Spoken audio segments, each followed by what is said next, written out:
What's up, y'all? This is the Most Dope Podcast. We're out here at Chuy's Baja Grill.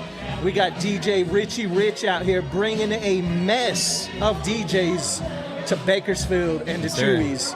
Talk to us about it, brother. No, man. So Lemon had a good idea about, like, hey, man, let's make it like a formal invite. Because you already know, I've had DJs here the last few years. I've been here. I invite them out, come out here, spin. We already kind of network. So naturally, it was already kind of organically growing like that. Yeah. So then Lemon's like, man, let's do a formal invite to everybody. So everybody knows. Yeah, that it's exactly. It's just not Rich's friends that can come out. At first, it's basically just my crew. You know what I mean? My circle. What happened to the music, man? I don't know. That's DJ Candy. That's DJ Candy over there. DJ Candyman. Yeah, Candyman over there. So Hey, we can't be over there. We can't be in two places, man. I can't do it all, man. All right, so who else do we have on the podcast today, man? Hey, what's up, guys? It's DJ Arsenal. DJ Arsenal. Oh, sexy, man. What up? My name's Jose. I'm going to just go off Jose for today. DJ Lemon. DJ Lemon. Limon. DJ Lemon. Yes, sir. Arsenal and Lemon. Arsenal, what are you doing out here, brother? I always pull up on Rich. Kind of the same thing he was talking earlier, just us pulling up and hanging out. All right. At first, kind of it was just all his friends, and then people just started pulling up, and then like yourself, and then meeting Lemon, and it's just kind of cool pulling up and meeting like-minded people, you know? Yeah, absolutely. And then getting to hear different kind of music, just because the environments that I'm used to it's nothing like. Give it to me, babe. Yeah, we don't get to play that all the time. Dang, you know what I mean? So it's cool to be in a different environment and just live life, you know? How do you feel about that? How does that hone your skills, man? How does that make you a better all-around DJ, like an open format or whatnot? It keeps me a really open format. It keeps you on your toes. Yeah, because I pull up out here and I'll play something that I'll play in wherever I'm using, a nightclub or something. It won't fly. It doesn't work. Yeah, unless they're super drunk. Right. But if I come out here and play a random Shania Twain or something, it works. Or some weird country or some weird old school, and they're vibing, Yeah. And then normally I would never even look at that at all, So just knowing that is in my catalog, it's cool to have. Yeah, you got to expand yourself. Yeah, you got to exactly. grow. You can't keep yourself in a little niche. Not at all. How did you start, man? What year? Oh, I started in high school for like a year, just because I graduated super early, saved some money, bought turntables, but then I just stopped, and then probably like in 22. A friend of mine invited me to a nightclub or wherever he was DJing, and he's like, drop a set. So I dropped a set, and the owner was like, hey, tell him if he wants Tuesdays. I have Tuesdays. I was like, what the? Hey, just fresh off the bench, man. Coming in and they're offering me Tuesdays. Literally, within the next week, I tried my hardest to get a one turntable and a mixer, and then just kind of went from there. All right. I'm going to put you on blast right now. He asked you what year you started. Oh, he said when he came out of high school. I know when he came out of high school. Yeah, you want to tell us his age. I want to put him on blast for that. I'm just damn near 30, so we'll leave it at that. All right. I was wondering the same thing. I was like, Lemon over here with the gray hairs. Hold on. I was like, you look young enough that you shouldn't worry about how old you are, man. Oh, no. Yeah. And that was probably like 2010, 2011, if I could take a good guess. Hey, some of us older DJs were getting the grays. Oh, man, I got them. I got them all. I have them all. But yeah, that's kind of my thing right now. All right, brother. Lemon, tell us about yourself, man. You came from the OC? Yes, sir. So I'm from Orange County, a little town called Buena Park and Fullerton area. Yeah. Fullerton's where I mainly DJ'd out of. But yeah, dude, out there, the scene was really live with a lot of DJs. And, meeting other DJs was like my favorite thing to do because back when I started, there was hardly any DJs. Yeah. So with that, meeting other DJs it's a good thing, You can never go wrong with it. It helps you get more gigs or you network and you just create lifelong friends. With this idea, we used to have this thing called Fire Poo a long time ago in LA, Orange County area, where a network of DJs used to meet. It used to be like 200, 250 of us. And it was sad because after the record, back in the day, you used to get vinyl from record pools. People would meet up for that. But it died because of Serato. It died. Because of digital. Yeah, because of digital. It died. Yeah. So there wasn't any space where we could all meet up together and just chop music, talk, hang out, drink. There wasn't any of that. And so when I moved over here like 2 years ago, I was like, dude, I miss a lot of the DJing. Camaraderie. Yeah, the camaraderie, the connection. And, I have a family now. I don't DJ as much in the nightclub scene. I don't really DJ in the nightclub scene at all anymore. but it's still good, and to have like that same type of environment, because you never know when the homie could come out and help you. Like, let's say if you get a flat tire, let's say you forget your backpack, let's say your backpack crashes on you, let's say, you know, your speakers go out, you know, you forgot a cable. Yeah, dude. All of these things happen between us. Right? I think I've had every single one happen to me. So how many backup drives do you guys have? One, and I lost it.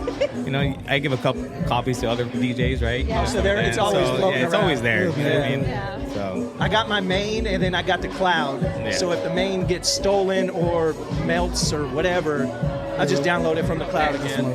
yeah, you guys also use Time Machine, right? Everyone here uses a Time Machine. I use Google Drive. I'm an Android guy. Okay, so yeah. so what do you use to DJ? What do you use? A laptop, or what kind Laptop, of like yeah. what kind of laptop do you use? A MacBook. Okay, so there's this feature in MacBook. I was trying to tell him about it. So it's called Time Machine. It's an app. It's built into your computer. Yeah. You just put in your external hard drive in there, and it mirrors your laptop. So like, let's say it's ever stolen, Yeah. everything will be cloned to your next computer. So you turn on your computer. Like I've had this happen before. Restore from like Time a wedding. Machine. Yeah, like a wedding. Like I had a wedding the next day, 24 hours, whatever. I lost my computer. I don't know where it went. And so I had a Time Machine, put it up to my backup computer. Everything was the same. Everything. As long as you just time machine it, you seamless. back it up. Seamless. All your crates are there. So it's called Time Machine. If you don't know, now you know. you had record on that one, right? Yeah. You're gonna go back to that and be like, all it's on right, there, what do you say right, again? Time He machine? totally double checked it. I was like, oh man, like, hey, did it stop? Hey, man, we ran out of space somehow. He didn't have Time Machine installed, that's why. How about you, Gordon? Where did you start off from, man? How'd you Started DJing? how'd you get started DJing? So mine was about 3 years ago, newer. I missed music. I've been in music all my life. I've been in music since I was in about 3rd grade, playing the saxophone, trumpet in 6th grade, drum line, stuff like that. And you know, Pops passed away many years ago, and my Pops is who got me into music originally. Reading music, writing music, playing music, understanding it, genres, you know. And I grew up in Arvin, so I have a very eclectic, you know, I grew up white and country and poor in Arvin. So, as somebody tried to bring us food right now, I almost took I it. know. I got you guys in a sampler too coming. So Yeah, so that's how I got back into it. I needed to get back into music. I got a saxophone at the house too, but DJing just allows me to be my creative side, if you will. I don't really have a creative side because I'm an IT guy. I'm black and white. You know, it's either on or it's off. It's either black or it's white. There's no gray area. There's no blending. There's no mashups. It just analog, digital. It is what it is, zeros and ones. And music allows me to get out of that box and be a little bit more creative. You know, like you said, from mixing like Suavemente into like Shania Twain or something, you know, just genre bending and mixing. I don't really see genre or tempo. Yeah.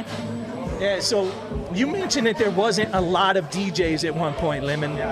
Like you originally said, hey, back when there wasn't a lot of DJs. Do you feel like there's a lot of DJs now? Oh yeah, for sure. There's a ton. Like I remember, like in 2005, I was in college with my freshman year, and there was not that many DJs, and I needed DJs because at the time there was a lot of parties happening at school, and I needed help with them. And because I wanted to party too, I wanted to DJ, but I wanted to have a good time. It's college, you know, everyone wants to have a good time. And so I remember just meeting one DJ, and I was so excited about meeting one DJ, and he had turntables, he had vinyl, and I was like, all right, yeah, you know what the hell you're doing. Right. And this guy is still my best friend till this day. Nice. Like, what, 20 years later? That's awesome. Yeah, so, yeah. Is he still down south? Yeah, he's still in Orange County, big wedding DJ. This guy's a beast, but shout out DJ Leo. But yeah, DJ who? his name is DJ Leo. Leo, Nice. as in the astrology side. It's his last name's Leon. So Oh, it helps Leon. out. Yeah. Chilean? What is Nah, his? he's Mexican, Oh, even though he okay. looks like a gringo. Looks like a gringo. Hey, so how are you guys getting ready when you guys come out here? Are you guys just off the cuff, just no preparation, just coming out here and I'm gonna just start playing and spinning? I don't Is it organic? ever- yeah. I I don't really make crates. I have like certain crates of things that I like to play. All right. Or like I'll know that everything's here I can touch, but mainly like just searching. All right. Just because the vibe changes so quick. Yeah. If you like try to stick in, I came in here with this set and these are the songs I want to play, and you just don't really read the room. Yeah. Oh, it's gonna go so bad so quick. Oh man. Yeah. But also I've seen it go bad for myself where I'm not prepared and I think that I can come off the cuff and have like 30 seconds left. I'm on the outro of the song and it's about to end, and I couldn't think fast enough, and I still can't. And then I got a BS on the mic. Like, hey, what's up? Is that when you drop it on the one? Yeah, or have something with a slam, or but just so it's definitely bit me in the butt. Preparation is definitely needed. Some people need it, some people don't. I don't really do it. All right. How about you, Lemon? No, I'm the worst with prep. I'm the worst. I am the worst. Even when I DJ'd almost every weekend, I had my residency. I never planned it. It was just, like he said, reading the crowd. I think that's a big thing that people don't do nowadays. They're like zoned into the computer. No, you got to watch everyone, even when they're sitting down. Are they bobbing their head? Are they not? Are they feeling this? Are they not feeling that? Yep. So it's just because you can't just blame a crowd for not being a dancing crowd. You can still entertain people, like you said, that are sitting down, and you can see them, vibing out to the music, right? Yeah, sometimes that's all you need. Like right now, I mean, Candyman right now, he's playing. Feel like he's going a little too hard right now. Yeah, me too. You know what I mean? No offense to Candyman, he's a good. His blends are fire, but it's just a little early for the club. Hey, I came out here playing Mac Dre that one day, man. I was like, oh shit. Some things are cool, Definitely doing it cool. Rich was reaching over, hitting the censor button constantly, man. No, that was at the Condor game. That wasn't here. Oh snap! No. He had to mix up with the Condor huge game. No. He's playing Mac Miller.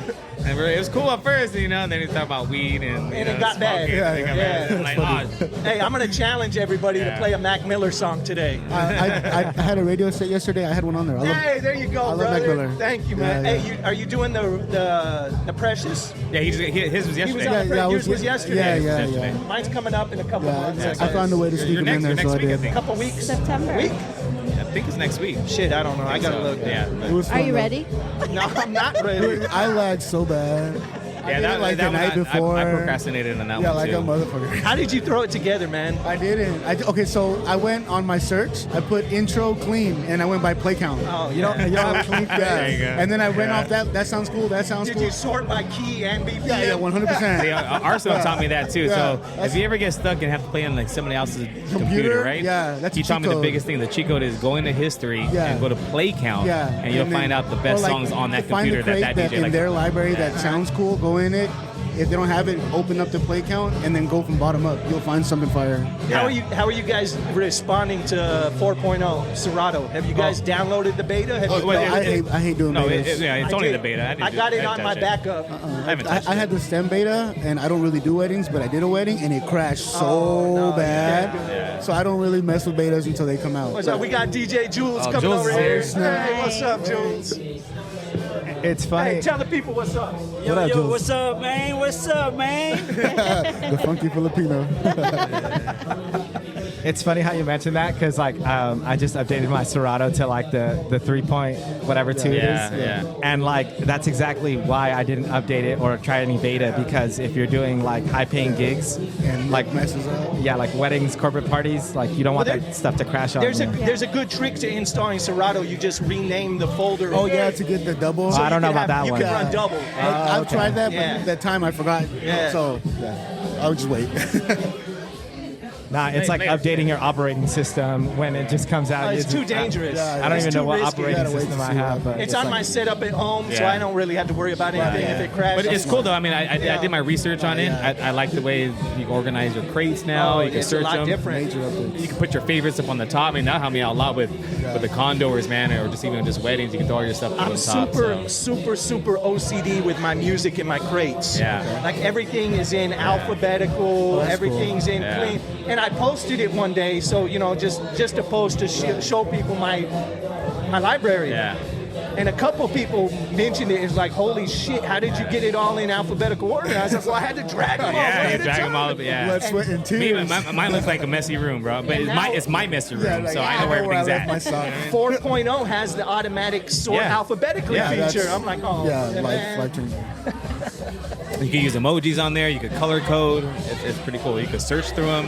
That's pretty dope. Hey, Marion's DJing on turntables now. Oh shit! I try. Yeah, Come on. she's playing at the house on turntables. I like it. I like She's it. so she's on vinyl, just time vinyl, not real vinyl. Okay. Yeah. So after this, needles? I'm gonna get off in a little bit. I'm gonna have Candyman come over here. Yeah, So yeah. we kind of keep that Everybody little out. flow Yeah. going. Yeah, You know what I that'd mean? be And then if we do get a break, whatever, you just, I'm sure pause it, Oh, I and then can we hit just pause, we yeah. pick up right where we left off. Uh-huh. Okay. Yeah. Yeah. Gotcha. All right. Gotcha. We'll pause it for now and we'll come back. Yeah, I mean, or you can keep on going. Okay, all right. And I'm then, still or here. I can have Jules come over here, and then We'll keep it going. Yeah, we do something like that though. But yeah, let me get off real quick. Rotating. Next man up. Jules. So I'm curious about yourself. Yeah. How long have you been practicing and doing your thing? I just kind of, since we've been together, so Yeah. kind of just Ever since I started, she was Connected, yeah. playing a little bit. So how long have you guys? going on 4 years. 3.5, 4 years. Congrats. Yeah. Congrats. Yeah. Yeah, both out of divorces, Blended life happens. family, yeah. So we have 5 daughters combined between the two of us, anywhere from 9 years old to 16 years old. Jules wants to take his picture. Does your family play at all? No, my kids are really small. I have 3 kids under 5. Okay. Yeah, so Wife, Yeah, girlfriend, wife, fiance? wife. Okay, does Yeah, she yeah. ever jump on and try to play some of her music? no. I don't honestly. I love don't my let her? wife. Oh, you don't I let love her? my wife. But trust she is perfect for playing at hippie events. Oh. Because okay. her music, I mean, she can pull it off if she really wanted to, because she's been around Yeah. us long enough to know what to do. Yeah. But would she like it? She may, but she's more into different music. Natalie Merchant, Alison Krauss. Oh, yeah. She goes to Strawberry. For me, Music if Festival. I jump in, say he needs a little break. Wow. That's super cool. Like to go to You the never restroom know. or whatever. You just never You know. never know. So I'm able to jump on there and I mean, transition something in. So it's bad enough I refuse to eat or anything at weddings and events. I won't do it. That's Just cool, for the though. fear that something's going to happen to my stomach, right? And I'm going to have to bounce. That's smart. And I don't want to put a pre-mix on there. I want everything to be organic and alive as we go. So are you living with a medical condition? No. You brought that up, or No. is your stomach anxiety? Is that what it is? Stomach I anxiety. have a man. Pepto in my car for the same reason. Stomach anxiety. You just never know. Yeah, stomach anxiety is scary, man. I don't like. She'll But get a plate. I mainly go for the food, and the cake. She'll get a plate, and I'll pick something You off should of her definitely get plate. into DJing more. We need more female DJs for Yeah, sure. definitely. want There's a to. couple here in town that I've met are super cool. There's a chick called Case of Face that's pulled up. I've met here Yeah. through this place actually. 3 or 4 female DJs that I know that are super cool. They're getting booked. Through right here with Richie Rich, just Yeah. him being, hey, welcoming, pull up. Yep. And then 2 of them specifically told me that they've been in the DJ environment and don't feel welcome, which I can definitely see happening. It's a hard day. I Yeah. don't know if it's just Bakersfield. It's Bakersfield. Because talking to him and when I've gone out of town, just meeting other DJs and hearing their experiences compared to ours is just like whoa. And then that, let alone on top of being a female DJ. So if a female DJ is coming up, I'm definitely for it. I feel like there's a lot of insecurity in Bakersfield. Too much. A lot of yeah. DJ insecurity, and I feel like they There's not enough spots to go around, and then just I don't know. Just I found just being humble and being cool and just making a genuine connection first, and then we can talk all the other stuff later. we're all the same. Literally. We're all the same. I man. believe we can all eat. Yeah, no, literally. We really There's can. enough for everybody. Yeah, we There's all have enough our for own everybody. little table going on. You know what I mean? Yep. I will say this: when it comes to private gigs, it's all about who you know. It's all about who you know. They don't Yeah. know any DJ's numbers. A lot of people don't have that in their contacts. They're gonna book a friend, or they're gonna book a friend of a friend of a friend, and Somebody that knows somebody. yeah. Regardless, you can be the greatest DJ in the world, and you can sit on the sidelines on the weekend because Yeah. nobody knows who you are. And I'm out there DJing Yeah, instead. no. Yeah. Definitely gotta be able to show face, network, smile, say hi. People know your name. Yeah, so it's Word of very mouth goes a long important. way. Yeah, because you never know when, even me, I'm new to Bakersfield, and sometimes I get inquiries and I'm booked and I hand them over. Yeah. And I have no problem doing that. I love being able to hand gigs off to people. I love it. That's such a blessing, right? There's nothing better than for me to be able to feed somebody else's family, help them out, do whatever it may be. And then you still have yours, they get theirs, and then you out of love, you know? And then at the same time, you're still taking care of the client that originally wanted you. So you're setting that relationship with that client where you have now gone out of your way. You said, you know what? I know a perfect guy. I'm booked. I'm sorry, I'm booked. But I know the perfect DJ for you. And then I hit Lemon Up or, Arsenal. I hit somebody up and say, hey, I got a gig, right? And let them have it, man. Let them eat. I think we should get a little introduction for Jules. He's just on the sidelines. Jules over there. Hey, Jules slid in. What's up, Jules? It's good, man. Thanks for having me, The guys. How you doing, bro? I'm just like sneaked in, and No. it's a good conversation in here. Like, I'm a DJ that kind of learned from everybody. You know what I mean? Like, we've all been there. Like, you know what I mean? Like me, I've been there for so long. I mean, I like hearing stuff from new guys, you know what I mean? Like, not just new because I just met you. It's like I would listen to you, I would watch you. It's like I'm still learning, you know what I mean? So like, hey man, I've been a little bit worried about you, brother. what happened? I feel like you've been falling apart over there, man. Like you've been having some issues with the hands and wrists and stuff, man. Yeah, this is from work. So. Right. Oh, it's is too it? much time home alone. All right. Yeah, it's too much scratching. Yeah. That's all it is. But we're glad you were able to have a day off to come hang out. Yeah, I mean, I've been off for like 6 months. Nice. I have too. You too? Yeah. Wow. Yep. So yeah, no, I've been. I mean, actually, I've been out for 6 months, but I came back for a month, and like tried it, but it wasn't feeling good. You weren't there yet. I wasn't there yet. Yeah. That's smart, man. And That's that's good. okay. Yeah. And that's fine. okay. Yeah. Yeah. So hey, are you jumping on today? I always jump in, even if it's like 10, 20 minutes, because there's so many DJs now, you know. Yeah. Like before, we normally have we got like at least 30, 45 minutes set. Yeah, or more. But me, since I'm here every week, I'd rather give it to someone Somebody that who hasn't doesn't been come. here. Because a lot of DJs come, and even though they're cool with us, they still feel intimidated to ask or to want to hop on, because there's a lot of us. It's a hard thing performing in front of another DJ, man. Yeah. I've learned to live with it just because they're gonna hear it. So just embrace the fact that they know that you know, And we get to look at each other like, hey, I just heard that. All right, it's like a little between us. So you learn to live with it. And it's I kind don't of know good for about that transition. yeah, for sure. It's kind of good for me too, because like I'm that type of DJ where like, oh man, I get intimidated. Even though like I know what I'm doing, I still get intimidated. But I'm glad I've been here with them for a while, for a year now. So It's a crazy thing, man. I can DJ for 300-400 people at a wedding, no problem, right? I mean, I still have my anxiety, the reading the crowd and making sure I keep a dance floor, but nowhere near as nervous as performing in front of another DJ, man. Oh yeah. Or knowing there's a DJ somewhere in the abouts. Like, did you hear that? He hits you up before the wedding, man. He's like, hey, man, I DJ too. And I'm like, oh, shit. Yeah.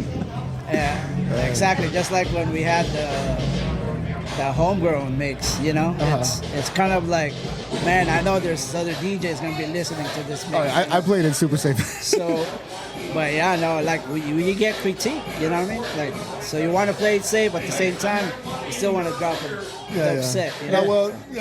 I could not. No way. Not my first time on the radio. How do you guys feel about summer? As a part of, what do you mean? In general? Summer DJing in Bakersfield, possibly outdoors, I'll tell you right now, and we were laughing about this before we got here, I won't do a summer gig outdoors, man. Oh, It's hard. like that sucks, yeah, for sure. Or pulling up to a gig thinking it's one thing and then showing up and it's blazing heat. Oh, yeah. Or we're going to stick you in that corner over there because this person wants the one with the shade and then, what the, Yeah. So it's a problem. Yeah. That's kind of one of the I reasons don't like why them shy summer. away. Yeah. If it's You not always indoors. end up with the shitty corner. Yeah. If you're not there early enough, or they don't care, you will be in the shitty corner. Yeah. But the good thing about my gigs, I don't know if I told you guys. I think I told you because I rode with you one time. I love how you say my gigs. I know, yeah. No, That's the way I run my gigs. There's a difference with the Well, gigs that I do. yours, yeah. The gigs that I do 99.9% of the time. Oh wait, I know the answer to this. It's family. You only take gigs from people you actually It's know. family. No, it's not in family. It's from a referral from someone that I know. All Or right. someone knows me that I got referred. It's And not then- a blind date. It's Straight not a direct blind contact, date. yeah. No, I won't take blind dates are the like worst. a random call and be like, hey, I need you to DJ. I'd pass it. Hey, so let me ask you about this. Since you have this kind of rule, have you had a bad blind date? Yeah, in the past, yeah, of course. So you've had a bad DJ Oh, yeah. gig you Oh, took? yeah. Oh, All yeah. right. I thought you were batting 1,000. Yeah, right. The gig, you He were like, said dude, 99.9. you're rocking with the funky There's Filipino. still a 0.01. Everyone's gonna dance. Don't worry. La, No, la, la. Yeah, I think we all had some horror stories for sure. So there's a backstory to this. So we're on our way to what city was that? Tehachapi.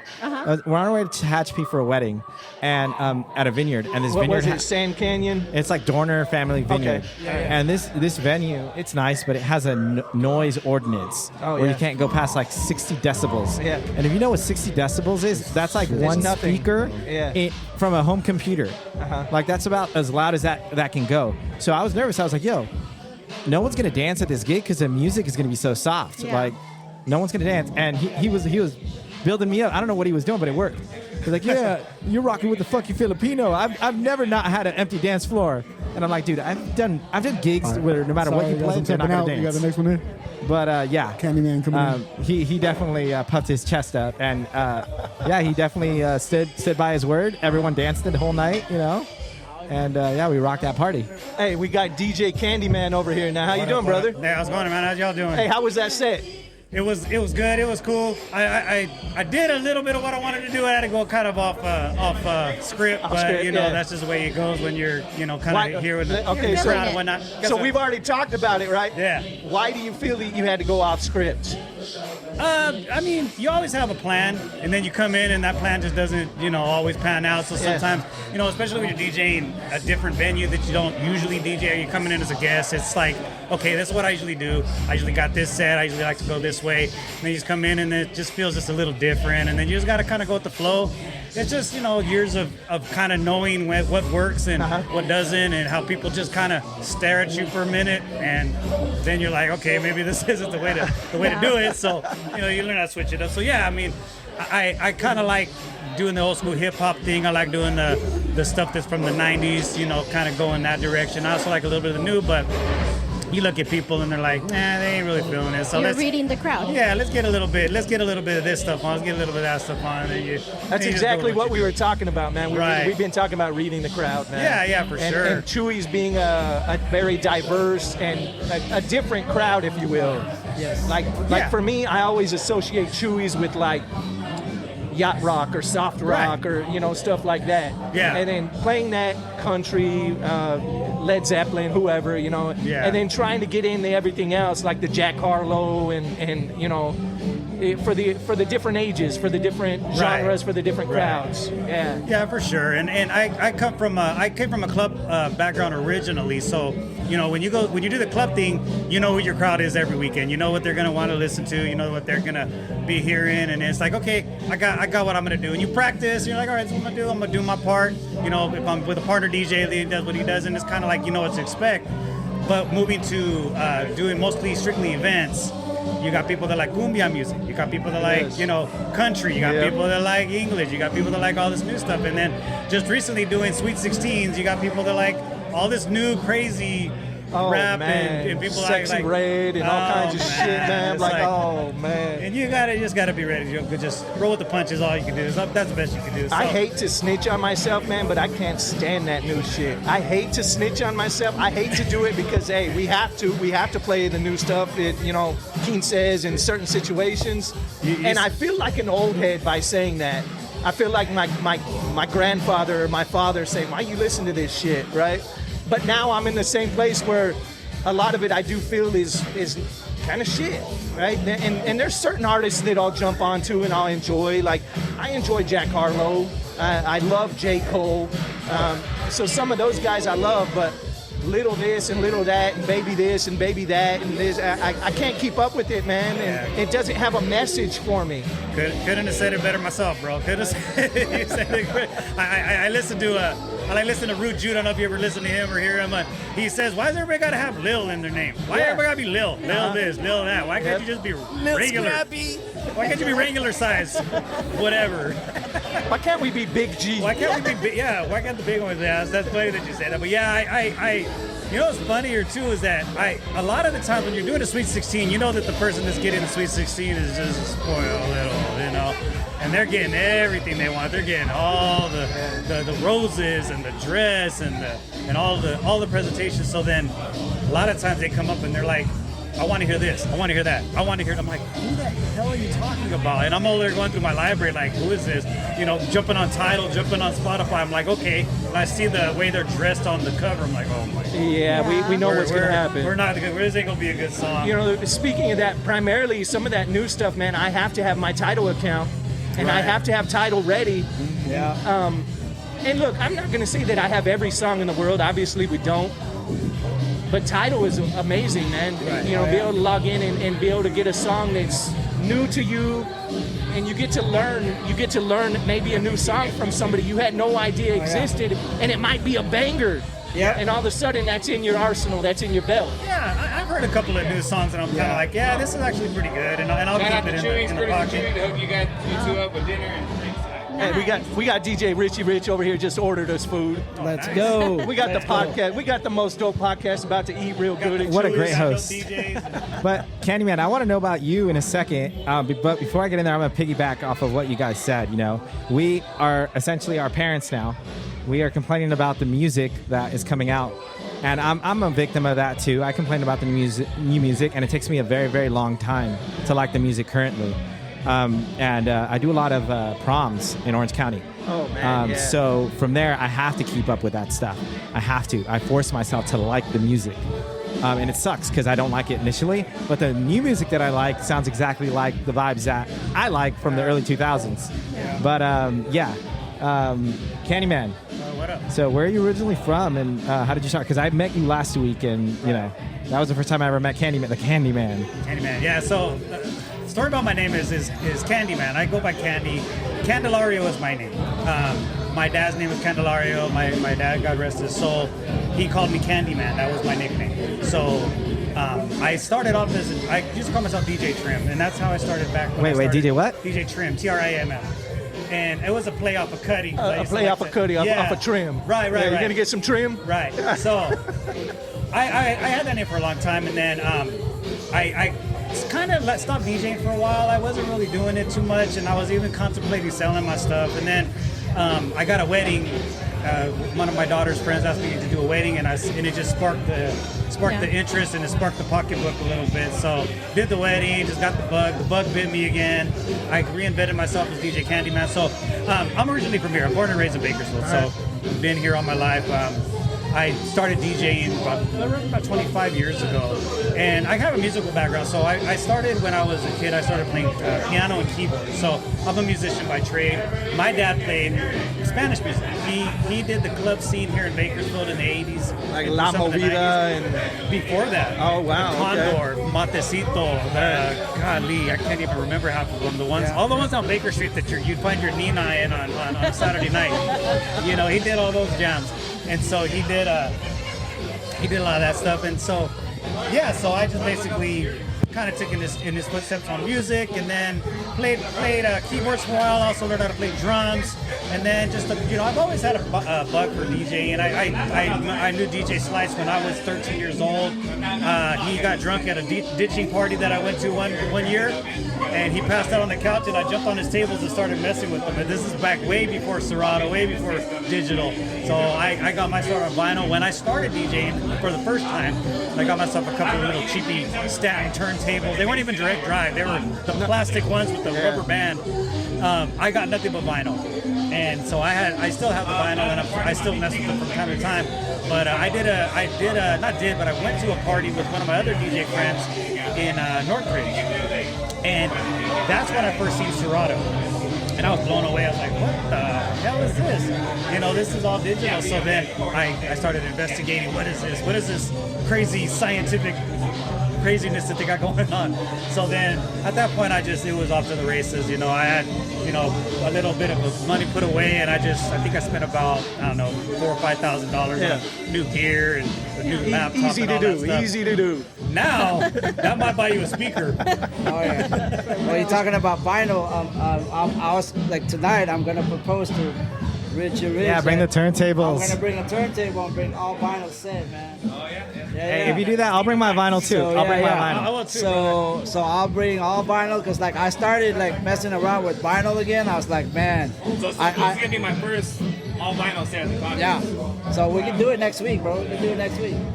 So like it's fun because like The condos, the hockey. oh next week. No, not next week, in October. October, yeah. You know, you can't hear what I'm saying. For sure. But anyways, like I was messing with it this week actually, and I posted a mix. You know, I haven't mixed on vinyl for a long time, and mind you, it's like mixing with Serato right now. Like I relied so much on the waveforms, and not so much with my ear. Yeah. You know what I mean? Like, and I catch myself messing up. You know, and with vinyl, like you have to be on top of it. You know what I mean? Like I heard they say to put a piece of paper on the front of your laptop screen and take that visual away to hone in on the ears. Right? Yeah. Like even though like that's how I started, you know what I mean? I started DJing in '88, and when I started Serato, like my problem was like, where's my records? You know what I mean? Like your touch. I can't even put it up on the actual playlist because it's not the same. Yeah. You know, so I mean, even to this day, I still struggle. Like, where's my music? Because I'm used to like looking it up, like on the crates. You know. Yeah. So, but it's fun because like it reminds you of how it started. You know. So we got 3 vinyl DJs here. DJs that started on vinyl. I started digitally. I didn't start on vinyl. So I actually didn't start on vinyl. I had to start on CDs because I couldn't afford vinyl. So I was in high school like 2003, and I couldn't afford vinyl. So the DJ that brought his equipment over at our house, and that's how I started DJing because this guy just randomly parked all his DJ gear at our house. He had a little bit of vinyl, but I didn't know how to do that. I didn't know what needles were. I don't know anything about that. It looked like foreign, like, you know, what is this, you know? So I had to start on CDs because I could burn CDs at the time. And I started DJing, mixing with CDs because he had CDs that could change the pitch, some like Newmark thing or something back in the day. But then, you know, vinyl came after. But then vinyl died like 3 months later.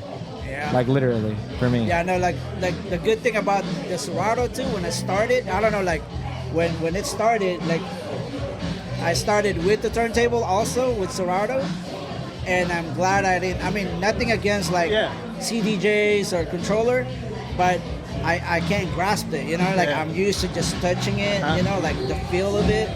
So it took me until 2019. I mean, I started Serato back in 2005, maybe 2004, but I didn't start having a controller until 2019. All right. It took me that long to still like, okay, I finally gave in, you know? See, I went backwards because I started late. I only started 3 years ago, so I started digital. But then I wanted to feel vinyl. I wanted to experience vinyl. I wanted to know how to play on vinyl. Ideally, I want to be able to go anywhere, whether it's here on the Rain, whether it's on 1200s, whether it's on a SR2, whatever. Ideally, I want to be able to go anywhere and be able to play, regardless of the equipment that's in front of you. True. And I think a lot of the newer digital DJs, they can't do the vinyl thing. No, not everybody can. Yeah. Because I know DJs that are like that. They can't go back and forth. Yeah. So if you could do it, then you're one of the few. Like, I'm not saying you're on a top tier. I'm not in the elite status. Yeah. I'm not saying that. It's just because, like, you know, like, you have preference. You know what I mean? Like, well, I feel like anything that you get into that you want to do right, you got to pay homage to the original, right? You gotta somehow get back to the beginning, so you can experience everything that everybody else used to experience at the very beginning of times, right? Yeah. Or else you come into conversations with people and you have no idea about record pools and vinyl and getting together and doing all that. You have no idea.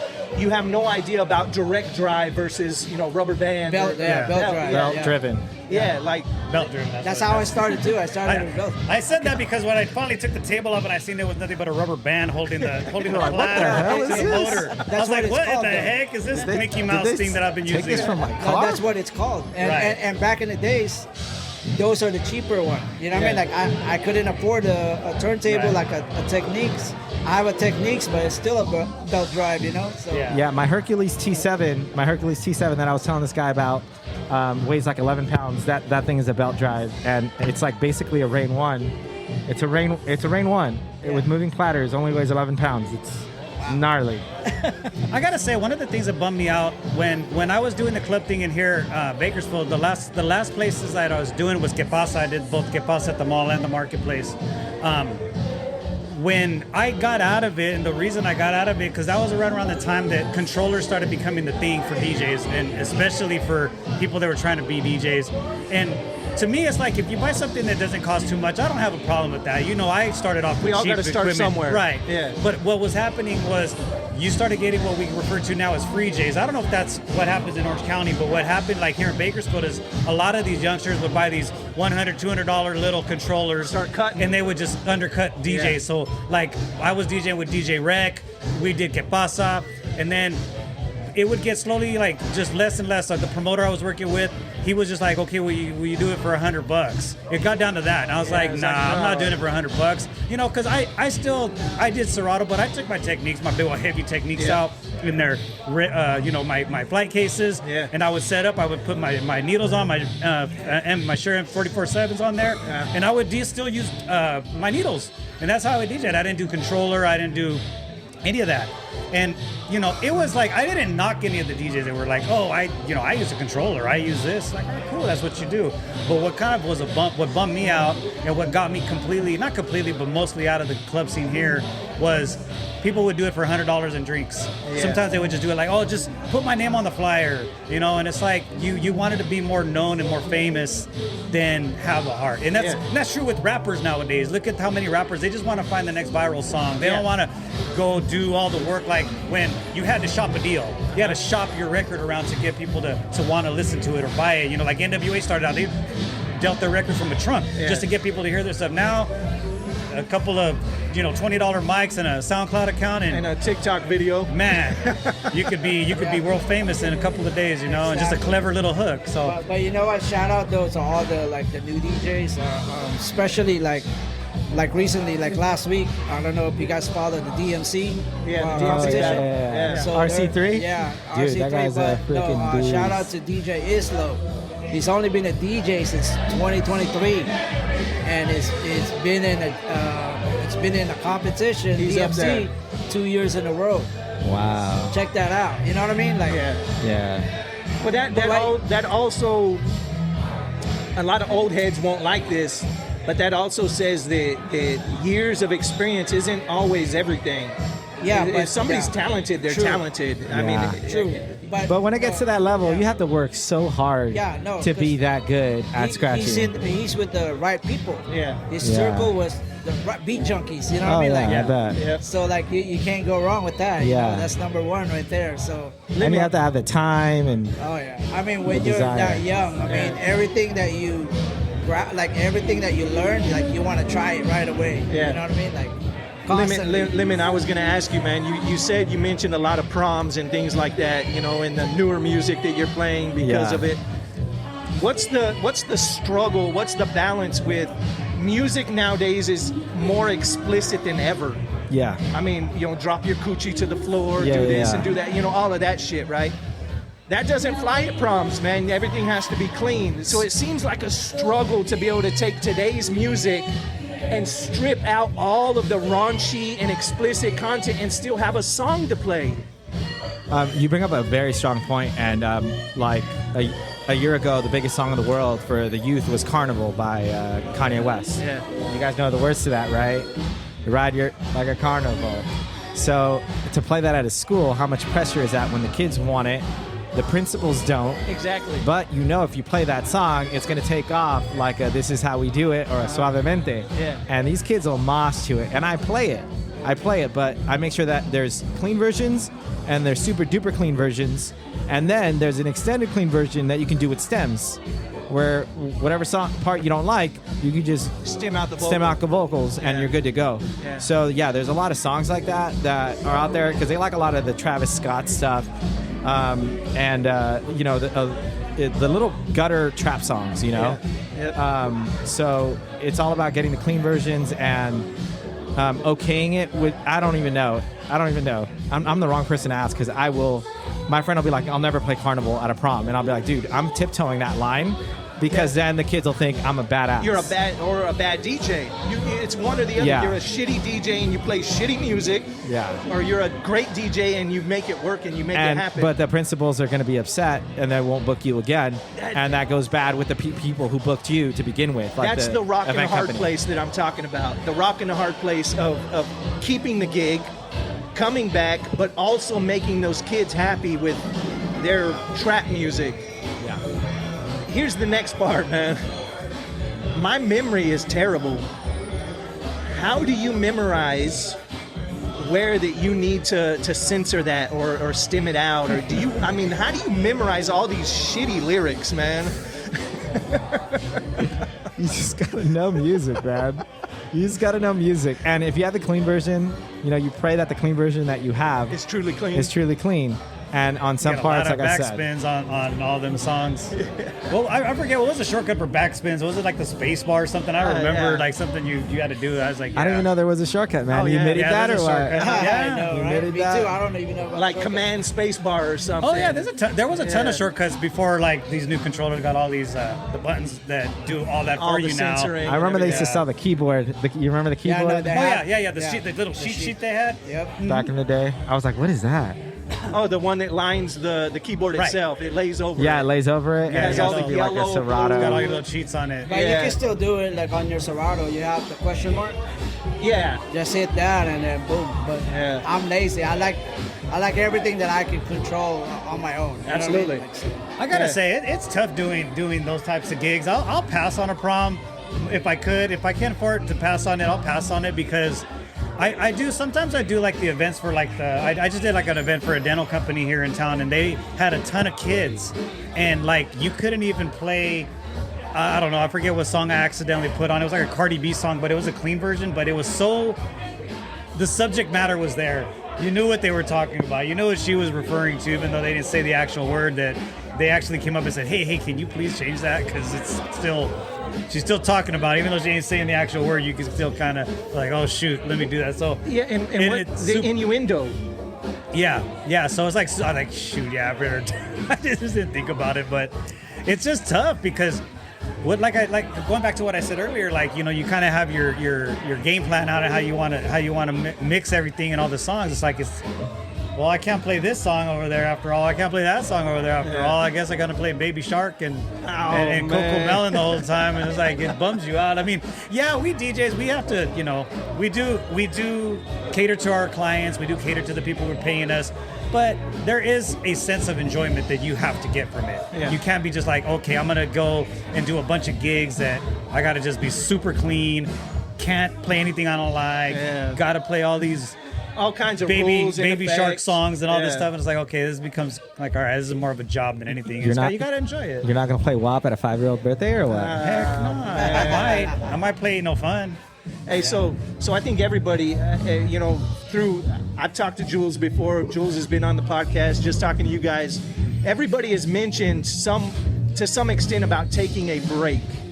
There being a hiatus in their DJ career from when I was DJing, took a long break, and then I came back. How are you guys balancing DJing and passion and love for DJing and not losing it again to where you're having to take another break? I'll go first with this one because I think about this stuff all the time. Like I've been DJing consistently for a long time, and when the pandemic forced me to break, I used to be a resident DJ and I used to be the entertainment director where I would book DJs. But the pandemic brought a whole stop to that, to everything. But I had a baby on the way, so it changed the dynamic. Now, I take care of a baby, I take care of a family. I have 3 kids now, and like for me, it's like I'm happy with my family, And like my wife supports me 100% with this DJ stuff, but like I'm not playing at clubs. I'm not trying to play at those night scenes. Yeah, unless like my friend hits me up and he's like, "Yo, you want to come rock with me?" Then I'll be like, "Yo, I'll come out," you know. Yeah. And coming out here, when I met Richie, I met him at Nam, and he was like, just come through, come DJ the Condors, and that was a perfect gig for me because my kids could be there, and I played all their songs. Going back to what you said, you were playing for like kids at a party, and like I played for them. That was an enjoyment that I got playing for them. Yeah. So it's like, how did I handle the break? I don't know, man. I missed it from the aspect of, do I still have what it takes to be able to control a room? Yeah. And that's the biggest part that I miss. Is like, well, I know I can do it, but I miss having to do it like the way I did it before. And I know it's not going to be like that anymore, but like it sucks, but I'm happy with my family, but I still get the thrill of it every now and then. But it's, for me, the itch has never gone away. And even though I have a family, I have loved ones, even tonight, like my heart, I text my wife. I was like, my heart is home. Like I felt bad leaving. Yeah, she puts the kids to bed at 7, but like in the back of my mind, I told Richie, I was like, dude, I don't know if I'm going to come. But it just all depends on how my wife is feeling. That's a big thing for me because family is a priority. But yeah, I have the passion to still want to do it. But right now, it's like, it's a big burden for me to do it because it applies so much pressure on my wife to take care of the kids and be there present. Because for her, it's not easy to have 3 kids. So I go on a tangent. But anyways, it's just very difficult to manage. And the break is very hard, especially because you still want to do it. And your heart, that's your passion. But it it's definitely gets easier when your kids get older. Yes. It does. That's where I'm at. Our 16-year-old daughter goes with us. Okay. Like it definitely gets easier. They come help set up the photo booth,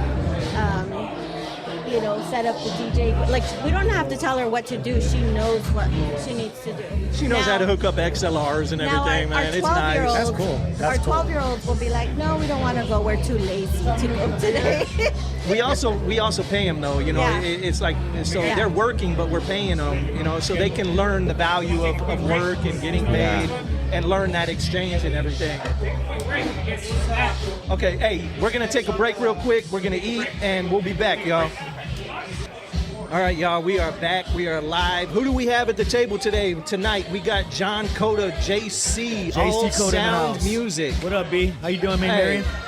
Dance floors, DJing. Whatever else I can get away with, anything you can get into that relates, we're in it. Pretty much, special events, weddings, corporate events, and then it's the ASM dance floors that took a life onto itself, man. But I'm blessed, brother. I'm happy and blessed. It's almost like it's dangerous to say this, but is the dance floors, has it outgrown? Look, there's months, yes, exactly what you're saying right now. There's months, and those are the hot months. People don't stop partying, and they have, usually their events are in the backyard or whatever the case is. They can't dance on their grass, or at least you shouldn't dance on your grass. Yeah. And so that's a quick IG check. Oh, this guy rents dance floors. And in ipso facto, it's like, oh, but I also DJ. So you can't, as a dance floor rental company, you can't forget to still present the DJing. Yeah. 90% of the time they have somebody that's already jockeying for them, but what's that 10%? Yeah, why not? That one gig, yeah. And the man does it right. The man has subfloors. Thank you, brother. He does it right. He has a subfloor. That dance floor is level. It's smooth. It doesn't tear up your yard, your grass, your lawn. Learning from my mistakes. Yes, absolutely. Yeah. Anytime somebody asks me for dance floor resistance, I go right to him. We've sent him all of our dance floors too. I appreciate every single one of you guys. I really do. Who else do we got here? My name's Mike Sanchez. I'm an up-and-coming DJ. I come out here to Chuy's. This is my you can hold it. I don't know, my 4th, 5th time. All right. So I know a lot of these DJs. The guys ask me, hey, what's your DJ name? And for many of years, I've always said, you know what can I call myself? Because everybody has some crazy names. I wanted to keep it simple, so I've always. And anytime I talk to another guy, for some reason, I always call him Mr. So whatever your name is, I call you Mr. and then I say your name. Yeah, it's a respect thing. Yeah. And so I've said, you know what? I'm going to call myself DJ Mr. Mike. All right. And it's simple. It's nothing too crazy, but you know, I'm gonna roll with it and see what it does for me. Right now, probably for the last year and a half, I've been collecting a lot of equipment and just doing backyard stuff for now. And I've met a lot of intelligent and good DJs out here in Bakersfield. And I guess when you come out in the scene, you'd be surprised how many DJs are out here in Bakersfield. And it's crazy. And I get to see them firsthand here at Chuy's. And I met a lot of respectable guys out here. And so it's cool. I haven't been up there yet. One of these days I will. I'm picking their brains. I'm chopping it up. Hey, what do you have? How do you like to do this? And I think I'm asking the questions that I need to know, because then I can go back to my equipment and I can play with it and go from there. Yeah. So you're new. You're newer. Yes, I've been doing this for like 2 years, but I'm not as good as these guys, man. These guys. Hey, none of us are. Time, brother. It's just time. There's always somebody, man.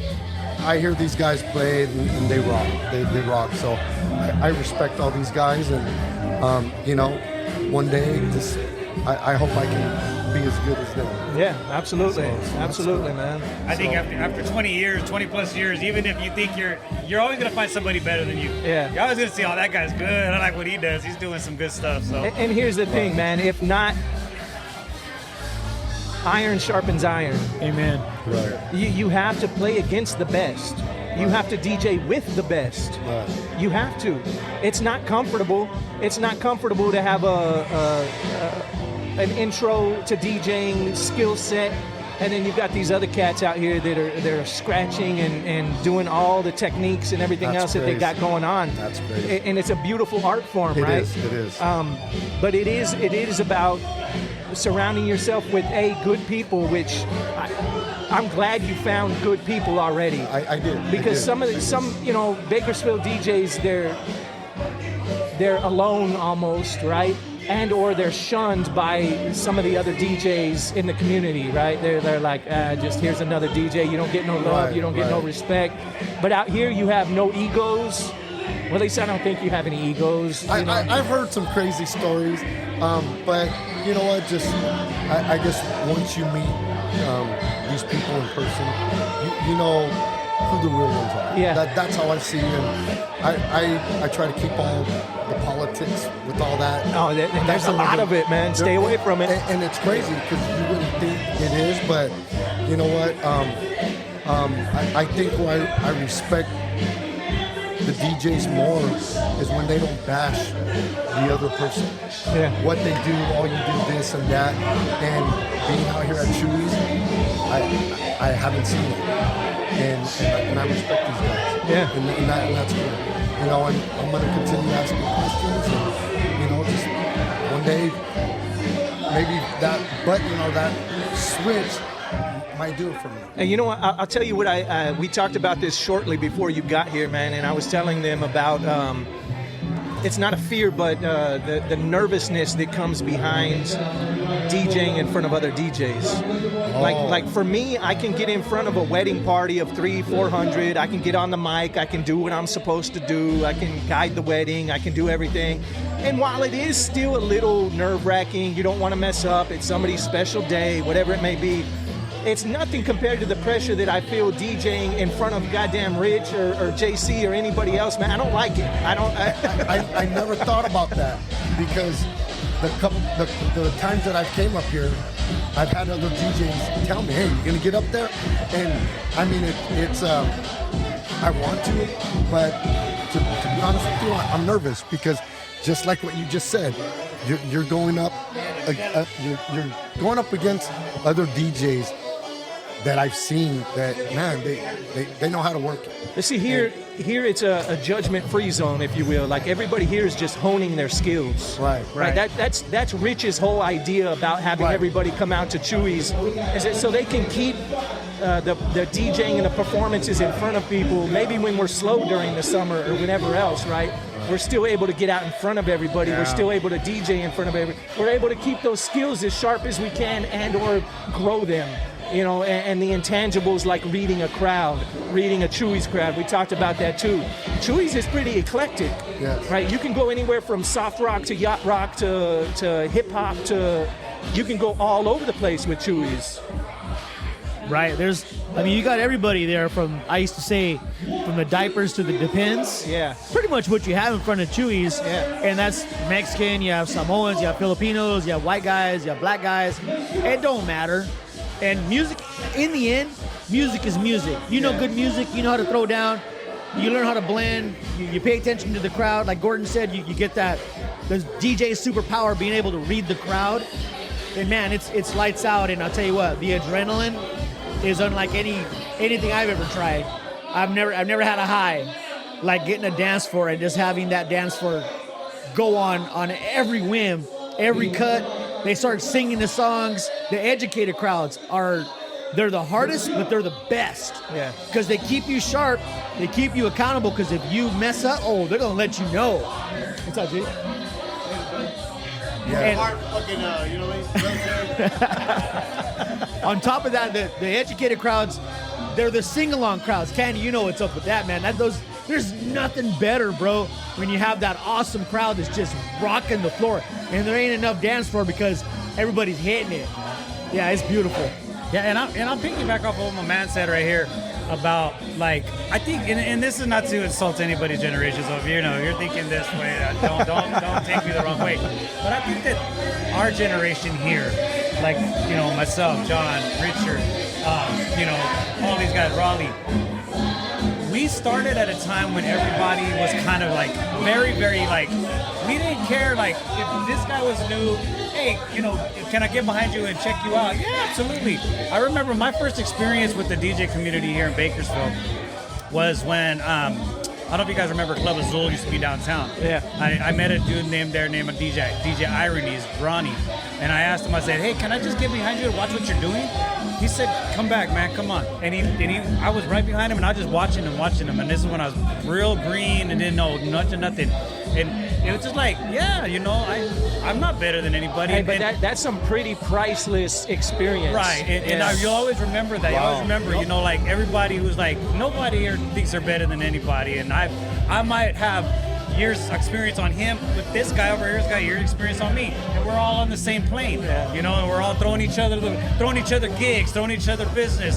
Hey, you want to come out and just hang out and do a set, or I'm gonna just come out and just hang out with each other, just chop it up, you know. And that's what's really cool about our generation, at least in my opinion.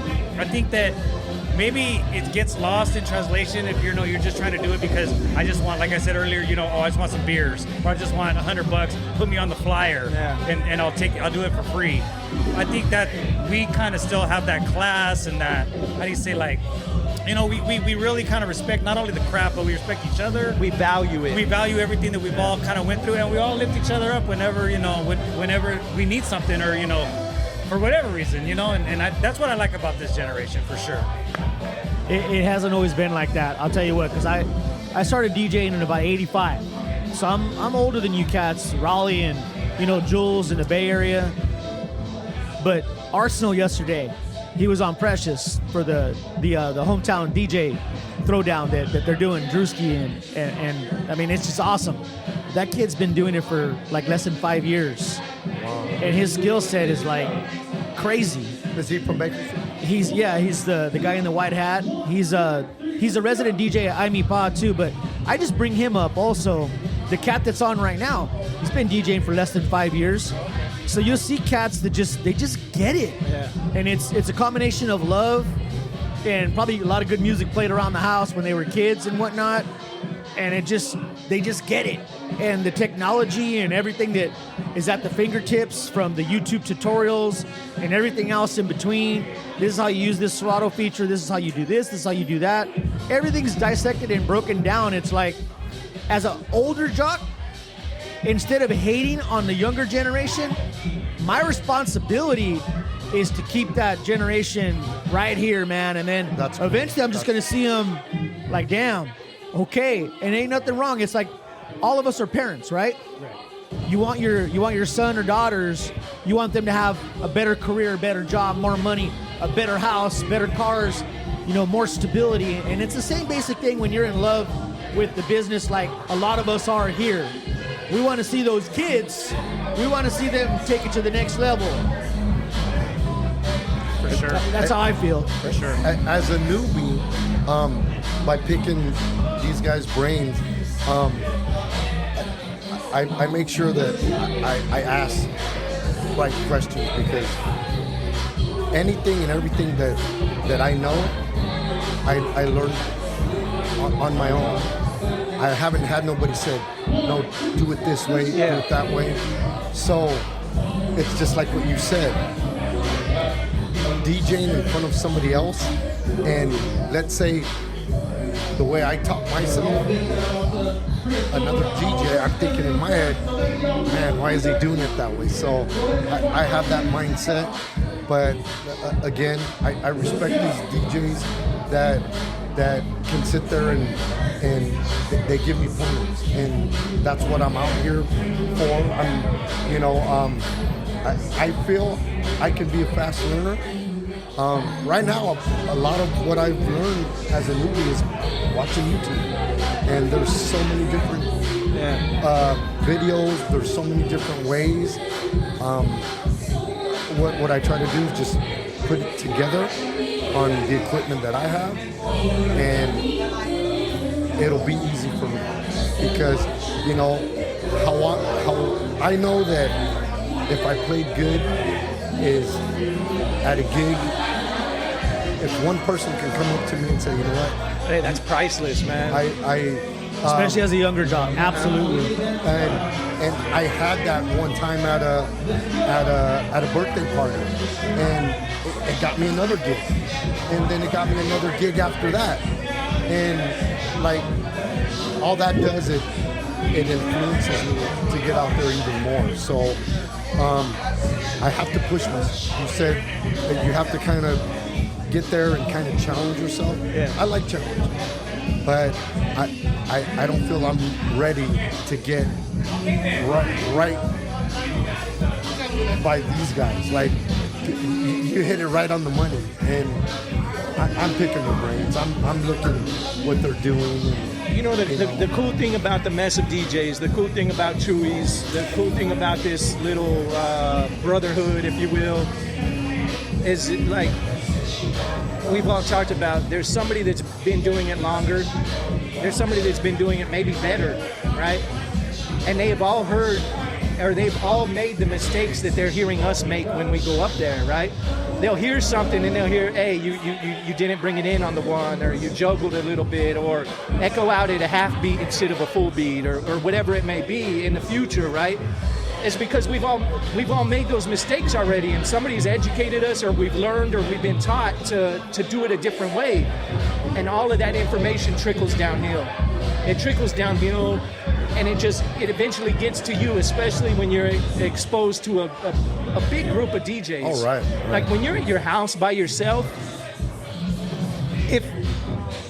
sometimes I kill my turntables. I just turn them off, and I'm like, I'm not practicing with the right amount of focus that I should be practicing at. I have lost it. I'm just throwing shit on there at this point. I'm not even fucking trying, right? Wow.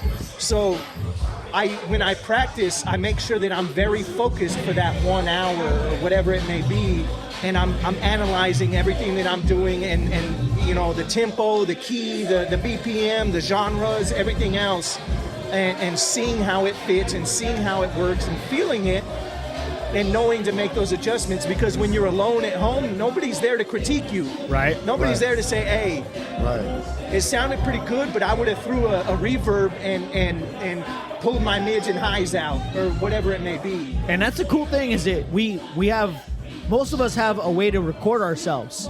So like, I had a couple mixes and I have DJ homies and I'll throw them the mix. Jules is brutal to me.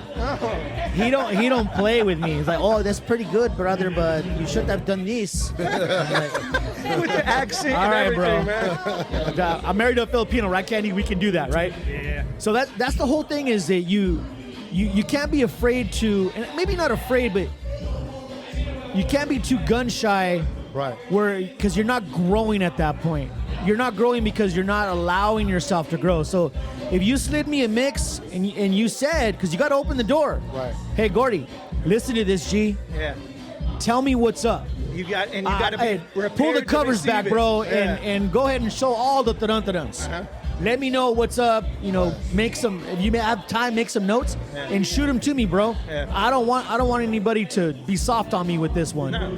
And I got homies around you, so you know, obviously, we're not yes men around here. Right. We want you to be better. We'll answer your questions. So whatever it is that you have to ask as a younger jock, and any younger jocks out there, man, if you get somebody that's willing to answer your questions and they have some seasoning and gray hairs and some longevity in the business, they're doing something right. They've done something right. So absolutely, by all means, pick their brain, man. But not only pick their brain, gather that information and go to work and do something with it, man. You know, turn it into a skill for you. Yeah. And if it doesn't quite work at 4, turn it up to 5 or turn it down to 3.5. Yeah. Whatever works for you, there's always a flavor that's going to work for you. But there is, I will correct something that was said earlier. There is the right and wrong way to do certain things. Right. There's the creativity and there's the freedom to do whatever else in the mix and everything else in between. But there is a right and wrong way to work a microphone, address a crowd, do this, do that. You know, there's a variance of everything. I can stay here for hours, but man, I love just hearing that I'm picking their brain. But don't forget to go back to the lab and put it to work. Right. And as a newbie, knowing stuff like that, because like what you said, I don't have nobody watching what I'm doing, or hey, you need to do this. I wouldn't take it as bad criticism. You know, I would want somebody, hey, do it this way, Mike. See how you like it, how it sounds better. I don't have nobody to do that. So I think I'm starting just fresh. I'm starting fresh, and to be honest with you, if anybody DJs, I think it's hard to do. Anybody can just get that fader and have one song playing and just slide it over and do that. But there's so much equipment out there that's so advanced, it's crazy. And like you were saying, if you want to do that extra, you have to learn. It all starts with knowledge of music, man, and genres and everything else in between. It all starts with the music, period. Hey, taking a break? Yeah, we're going to take a break. We're going to go take a picture with the mess of DJs. All right. All right, y'all, we're back.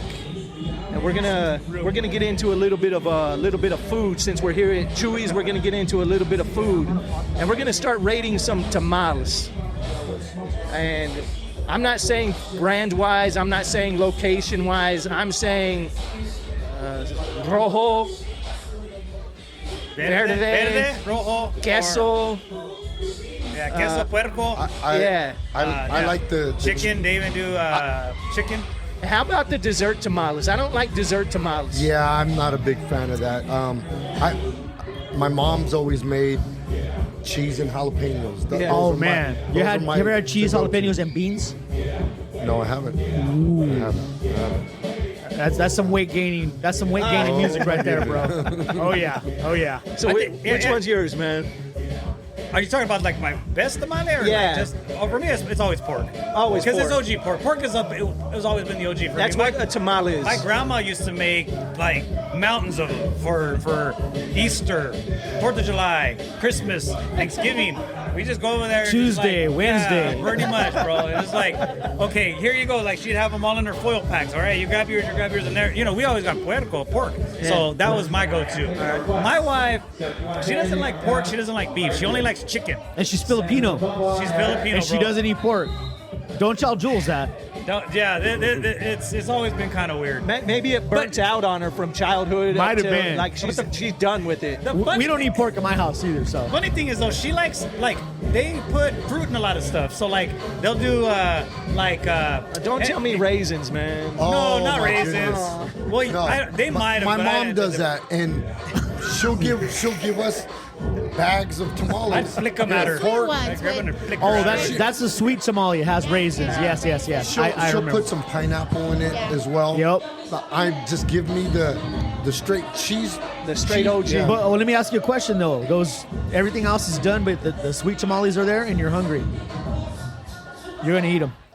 I have. I'll eat them.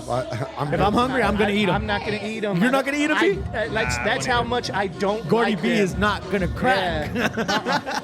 He's also white. I'll go.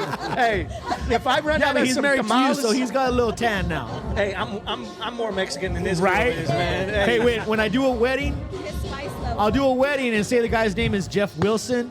I tell him, I said, look, let me just break it down to you, Jeff. After you get married, you're married to a Latina right here. She's a strong-minded Latina. Your name is Wilson from now on. So I have some fun with it, man. Yeah. But it's true, though. Yeah. 100% true. That's funny because me and John know all the Filipino cuisines also. So and then we know how they get mixed. So it's like my mother-in-law's like banana lumpia. You ever had a banana lumpia? I have. My mother-in-law's a top interesting, shelf. But is it banana Filipino- or is it plantain? No, banana. Plantain it's banana. would be like Guatemalan. Okay. Or they're the ones that do that. And I've had a Guatemalan tamale. All right. They're wrapped in banana leaves. Yeah, And they're good. leaves. Yeah. Salvadorians too. Yes, Salvadorians. Salvadorians also. Uh-huh. Yeah. The Salvadorian papusas, those are the best. They are. I don't even think I've Oh, eaten my goodness. What is it? The Filipino? I like panse. Oh, bro. I just had some I'm fun before telling I came you, here. my mother-in-law, Big ol' Mama bowl of C, chicken she's a top shelf like Filipino food caterer. Yeah. She makes food. She just doesn't have the storefront or anything like that, but she has the same thing my wife does. My wife cooks something, it's ruined. Albondigas, I'll never get it at a restaurant again because my wife's albondigas is 10 times better. Yeah. Any Filipino food, and I'm not really big on Filipino food, but any Filipino food has got to be from Mama C or else it don't taste the same. Yeah. Yeah, like my wife. Okay, I don't want to knock her, but she just barely started cooking, so she's getting better. But I'm the cook in my family, and so is my father-in-law, the Filipino cook. And when he gets down, right? And so one day she wanted. I can't even think of the name. It's the soup. It's kind of sour with the tamarind. Oh, I get it. Yeah. And it has salmon in it, or you could get fish, or you could do chicken, whatever. And she said, "Can you make this for me?" And I was like, "I don't know." So I Googled it. I grabbed the mix. Man. I just threw it all in there, and I got down, and it was like tasted. She's like, "It tastes like my dad's." Oh, I'm like, she better not tell her dad. Oh, so Google didn't fail you. Sinigan. That's what it's called. Sinigan. My mother-in-law makes that. Yeah, it's like a tart tamarind soup. It's got like cabbage, and it's got different. They make it with beef too. They do. You can do beef. You can do anything. And she wanted salmon, and so I just threw it together, and I thought you were going to give me a horror story where it did not So did come I. out, So did man. I. I was waiting for it. But I've been cooking since I was 12. My mom and dad used to work till like 8, 9 o'clock. So me and my brothers, we used to have to cook for ourselves. raise ourselves. Yeah, so we would get in there like, all right, mom ain't gonna come home and cook. So we go grab the steaks out of the freezer or something, and we figured it out. It was so different, man. We used to walk home from school, lock the door, don't answer it for Walk anybody, home. don't Yeah. let anybody in, Right. and your parents will be home at 8 o'clock at night or something. Bro, I walked all over Santa Paula. I was born and raised in Santa Paula. Walked all over. I mean, all hours of the night, and nothing, bro. And that was every single day at all ages. Yeah. Wow. I walked to school as a kindergartner and first grader. Yeah. We walked together with some homies and whatnot, Of course. and that was fun. You know, you had nobody to trip if you walked by yourself, you know, or throw rocks out or whatever, but You can't do that now. we just You're did. gonna Oh, be no. kidnapped. You get snatched up quick. Oh, my And the funny thing about that is, and parents they'll echo this. What we did, there ain't no way in Sam hell that we're gonna let our kids do the same thing. No, you're not gonna go down to the river and jump in. No. You're not walking over there. No, you're not walking across the street. Yeah, You're not going to go to a party or a friend's house and go get drunk in a field instead. If I couldn't get drunk in a field, let's just never mind. Yeah. And they'll be like, because you used to do that. Like, yeah, that's exactly why. That's why I'm not letting you do it. I know what happens. That's why you can see him coming this 5 miles to away. Death a few times, right? Oh, like, bro. I was this close to death doing some of that shit sometimes. Oh, yeah. And I'm not going to let my kid do it. Yeah. No matter how much fun we had, it ain't going to be fun if your daughters do it, so. Hey, side note, man, I love the smell of gas. Didn't everybody? I love gas, man. All these hot rods out here, you can smell the raw fuel. It's not electronic fuel injected. Oh no, it's just dumping fuel out the tailpipe. Right. You ever go to the Famoso races or the ones that they used to be in LA and they used to have the drags. Yeah. Those were, you could smell it so bad. The rubber. I took my wife to a NASCAR race one time in Vegas. First time she went and she got all dolled up with makeup and I'm like, why are you doing all that? She got, I just want to look pretty for you. We take pictures. I'm like, you're not gonna regret it. And we sat like 3 rows up. Next thing you know, I'm looking at her and she looked like somebody sprayed pepper all over her face. I said, it was the rubber from the tires that come up and it was sticking to her makeup. I said, that's why you don't wear makeup to these things. I got something similar. My wife wore heels. Oh no. To Disneyland. And lived to tell about it. Oh no. Did she eventually go barefoot? Did she carry them out? I don't think she did. Didn't buy her slippers? What's wrong? Yeah, you didn't buy her some Mickey Mouse shoes or something, my man? What did I just do to myself? You know Daisy Duck has some heel slippers, right? I have the princess sets for all three daughters. Yes, I do know that. Yeah, when we went to a club one time in LA, my wife had heels on, and she said that was a mistake. She took them off and barefooted it back to the room. Hey, is that not one of the best compliments on a dance floor, though, is to see people barefoot, see women barefoot, see a pile of shoes somewhere? They're not even going to stop dancing. Do you guys say something like that? Do you have the heels joke? I do put it out there. It's time to kick off the high heels, ladies. Let's go. Yep.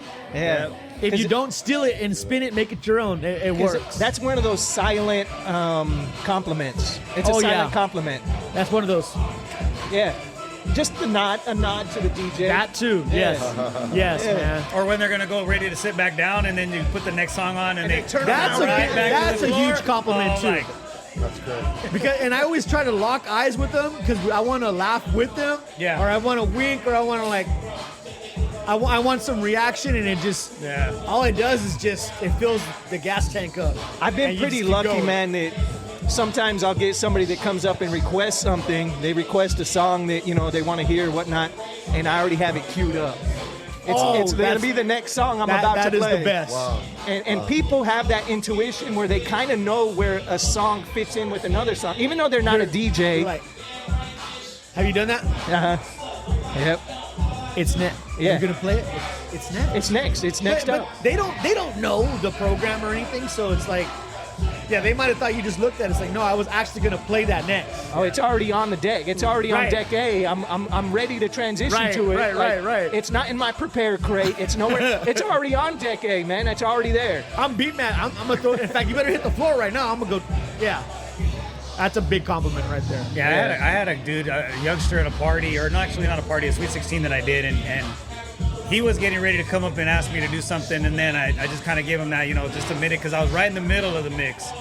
And as soon as I transitioned out and threw the next one on, I don't even remember exactly what it was. He was like, never mind. He said, right, I'm going to let you cook, bro. Right? I was like, I got a little bit big-headed at that. It's the best feeling, man. It is. And I think a lot of these guys are kind of knowing, like, they know what they're doing. They know what they're doing. We'll maybe once in a while ask for, you still get your gigs where, like, everybody's coming up.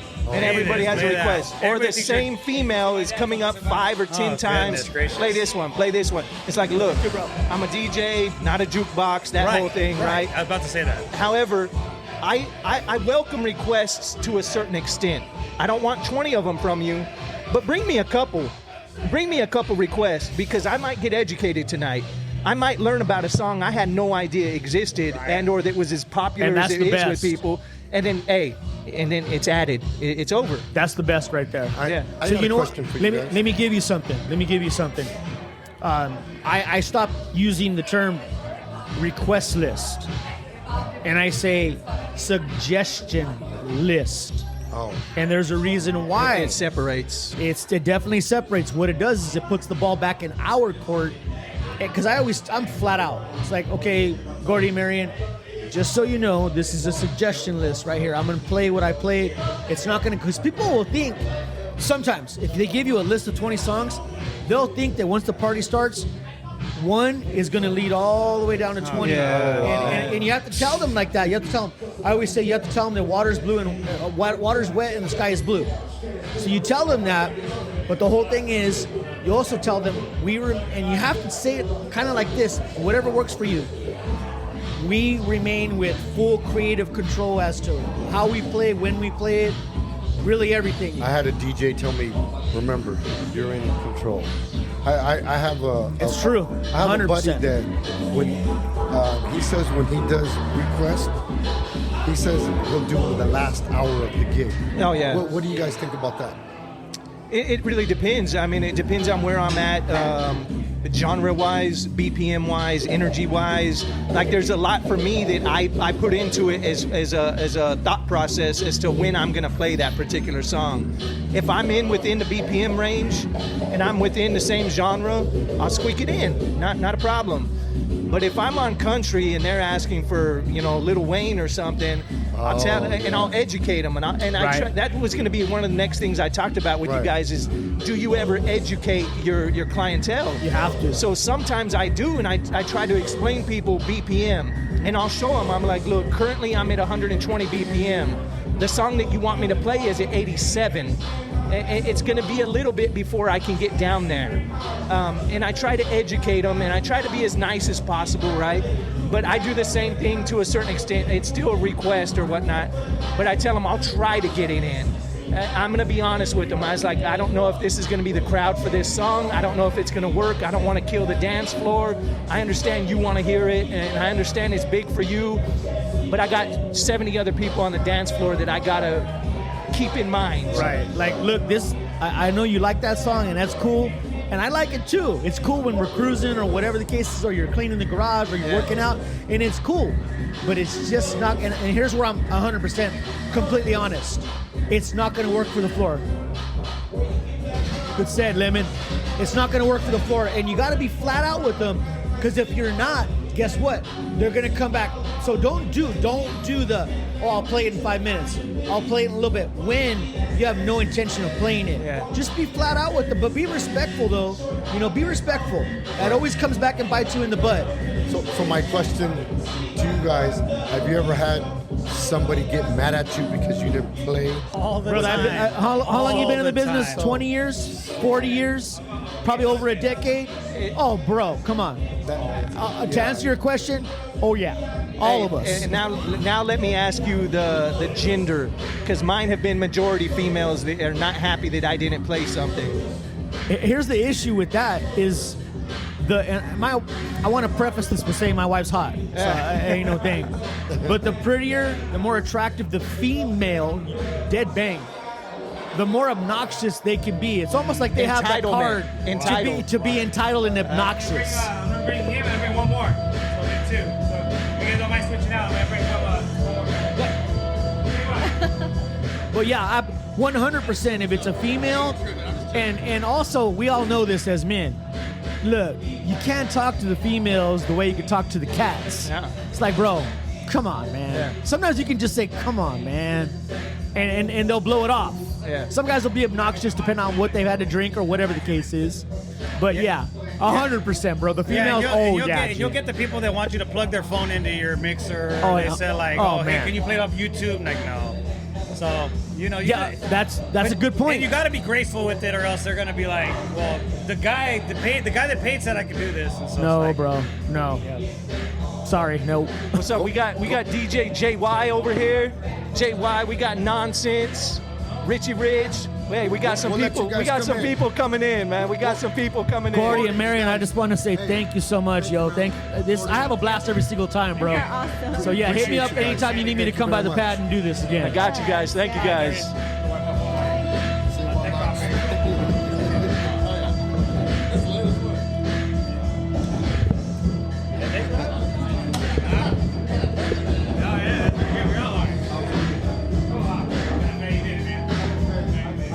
Oh, wait, who we got there? DJ Nonsense. Yeah, this sounds hella dope. I like Hey, it's this not area. bad, right? You can hear yourself talking in the headphones. Yeah, that's dope. Hey, we got DJ JY. What are you doing, brother? I'm just chilling right now, bro. How you doing, man? I'm good. Good, brother. DJ Richie Rich, he's always invited me to come out here, but it's like, you know how it is. Yeah. I get busy and it's hard to make it out here. It's like, You're gonna have to get close to the mic, brother. yeah, it's DJ Richie Rich always invites me, but I haven't been able to make it. But today I was able to make it. That's awesome, man. And it's your birthday. Tomorrow's my birthday. Tomorrow, hey, happy birthday, brother. Happy birthday. I overheard it. That's the only reason I know, man. I ain't stalking you, man. I overheard it. Thank you. Hey, Nonsense, man. So, how was your set, brother? It was cool. You had fun? I was just messing around, just experimenting. Yeah, that's what Richie Rich tells me. He's like, this is a spot to. That's all it is. That's all it's here Yeah. for, man. It's not necessarily to perform for other people, although you do by default, but it's for you to hone your own skills. Yeah, talk shit to some of these other DJs, get some information back and forth, learn. Oh, yeah. Oh, I learned so much coming here. I've been here, I came for about a month, and I missed like 1 week, but man, the amount of, like, even meeting you today, and then going backwards, I got lucky. I was like, man, I met so much people, and it's super crazy. So, hey, it's a dope night tonight. Yeah, tonight I think I met the most. I think it's the most I've seen since I've been here. People and notable people that are handling. Hey, a lot of that was stuff. a pretty big picture we took. Yeah. There was a lot of DJs over there, man. Yeah. It's a pretty big picture.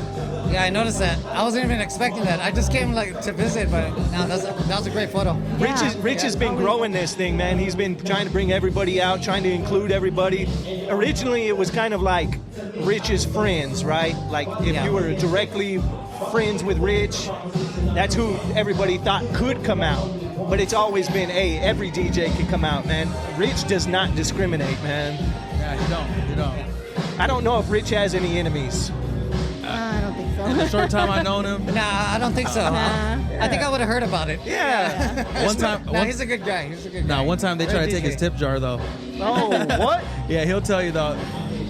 Hey. And then he they got it back. Hey, you're gonna have to jump in here, man. We just heard something. I heard somebody tried to take your tip jar once. Oh, yeah, man. I was feeling good that night too, and some guy was already kind of being annoying out here. Just he was already kind of like bugging the ladies. They were kind of like being. Hey, but who's ballsy enough to take another man's money? Right, and it wasn't like.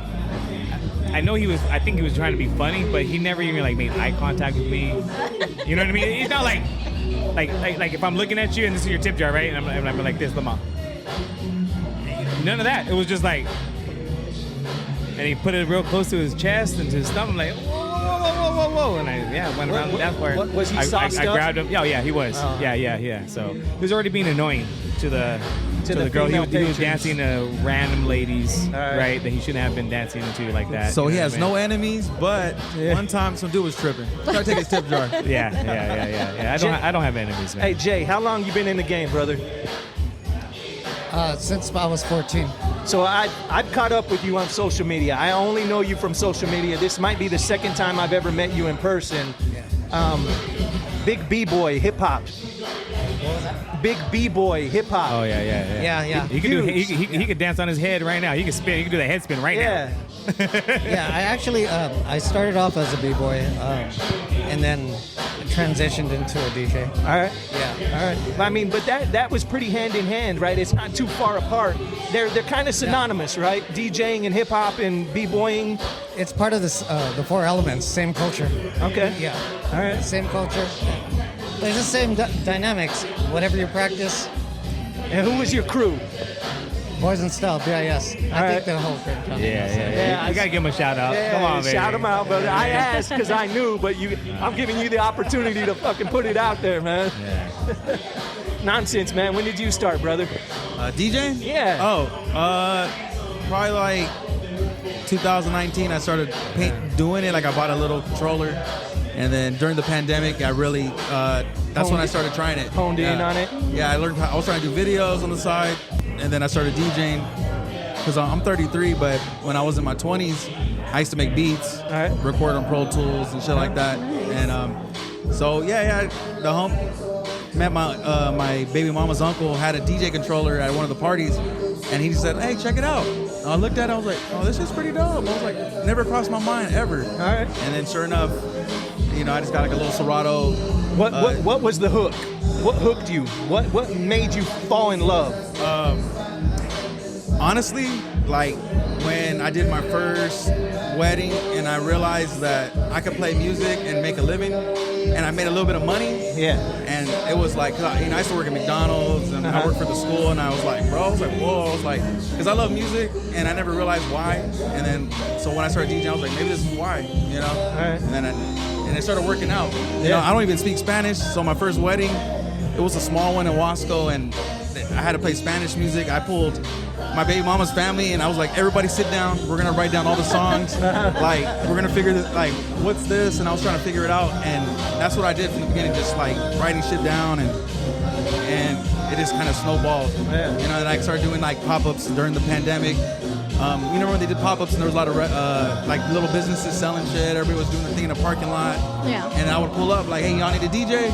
Do it for free. The next time they're like, well, we want you back. And Break me off. I was like, pay me $200. Yeah, you got to break me off. Everybody pitched in, and that's how it kind of snowballed. And then I was handing out cards, and I was like, fuck, this is how I'm gonna do it, And even then, I didn't think it was gonna be a forever thing. And then, sure enough, me and my baby mama split, and because of the DJing, because she didn't really like it. Yeah. But I looked. It's a hard thing, man. It's a hard thing. And I looked at her in her face. I'm like, yo, I can make money off this, and I think it could really work. Yeah. And she wasn't feeling it, And I was like, we didn't break up because of that, but it was for me. I was like, yo, so when I was single, that's what I had to hold on to, during that whole process, was like learning this new thing and trying to figure that out. That's a crazy thing how something, I'll even call it traumatic, right? Losing somebody in your life, right? Somebody that you planned on being with your whole life or whatever it may be, can lead to something that you hang on to, like DJing, or the passion for it, or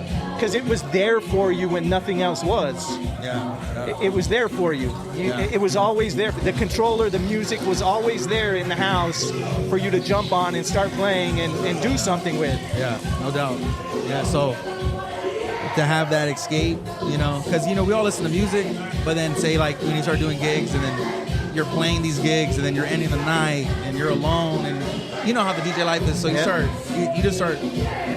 start learning how to live with your emotions, and how do you put your emotions into the sets, and how do you like feed into it, and I was watching Quentin Tarantino. I like him a lot, and he said that a lot of his movies in the beginning, or even now I guess, but he would put in whatever's going on in his life, he would kind of somehow tie it into the movie, where he would like release it in that sense. It makes it more real for him, authentic.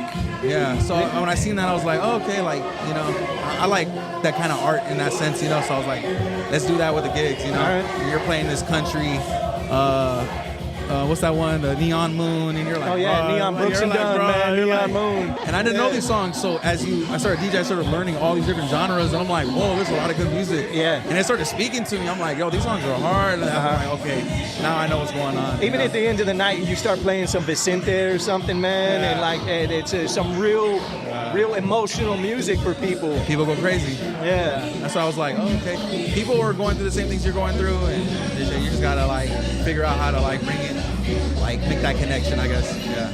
Hey Jay, where are you at nowadays, man? What are you doing? Where can everybody find you at, man? Well, so this is what I told Rich. Like, people don't see me these days. You don't even see me post on my normal feed anymore, because I told them I'm in the underworld now. I only see stories from you every once in a while. Yeah, I'm in the underworld now. You already know what industry that is. Yeah. But you can find me at Teaser Pleaser. All right. Yeah. All right. So you know what I mean? Like, I can't post that stuff. Ain't on my nothing feed. wrong with that, brother. Nothing wrong with that, man. That's hella lit. What? You work at Teaser Pleaser?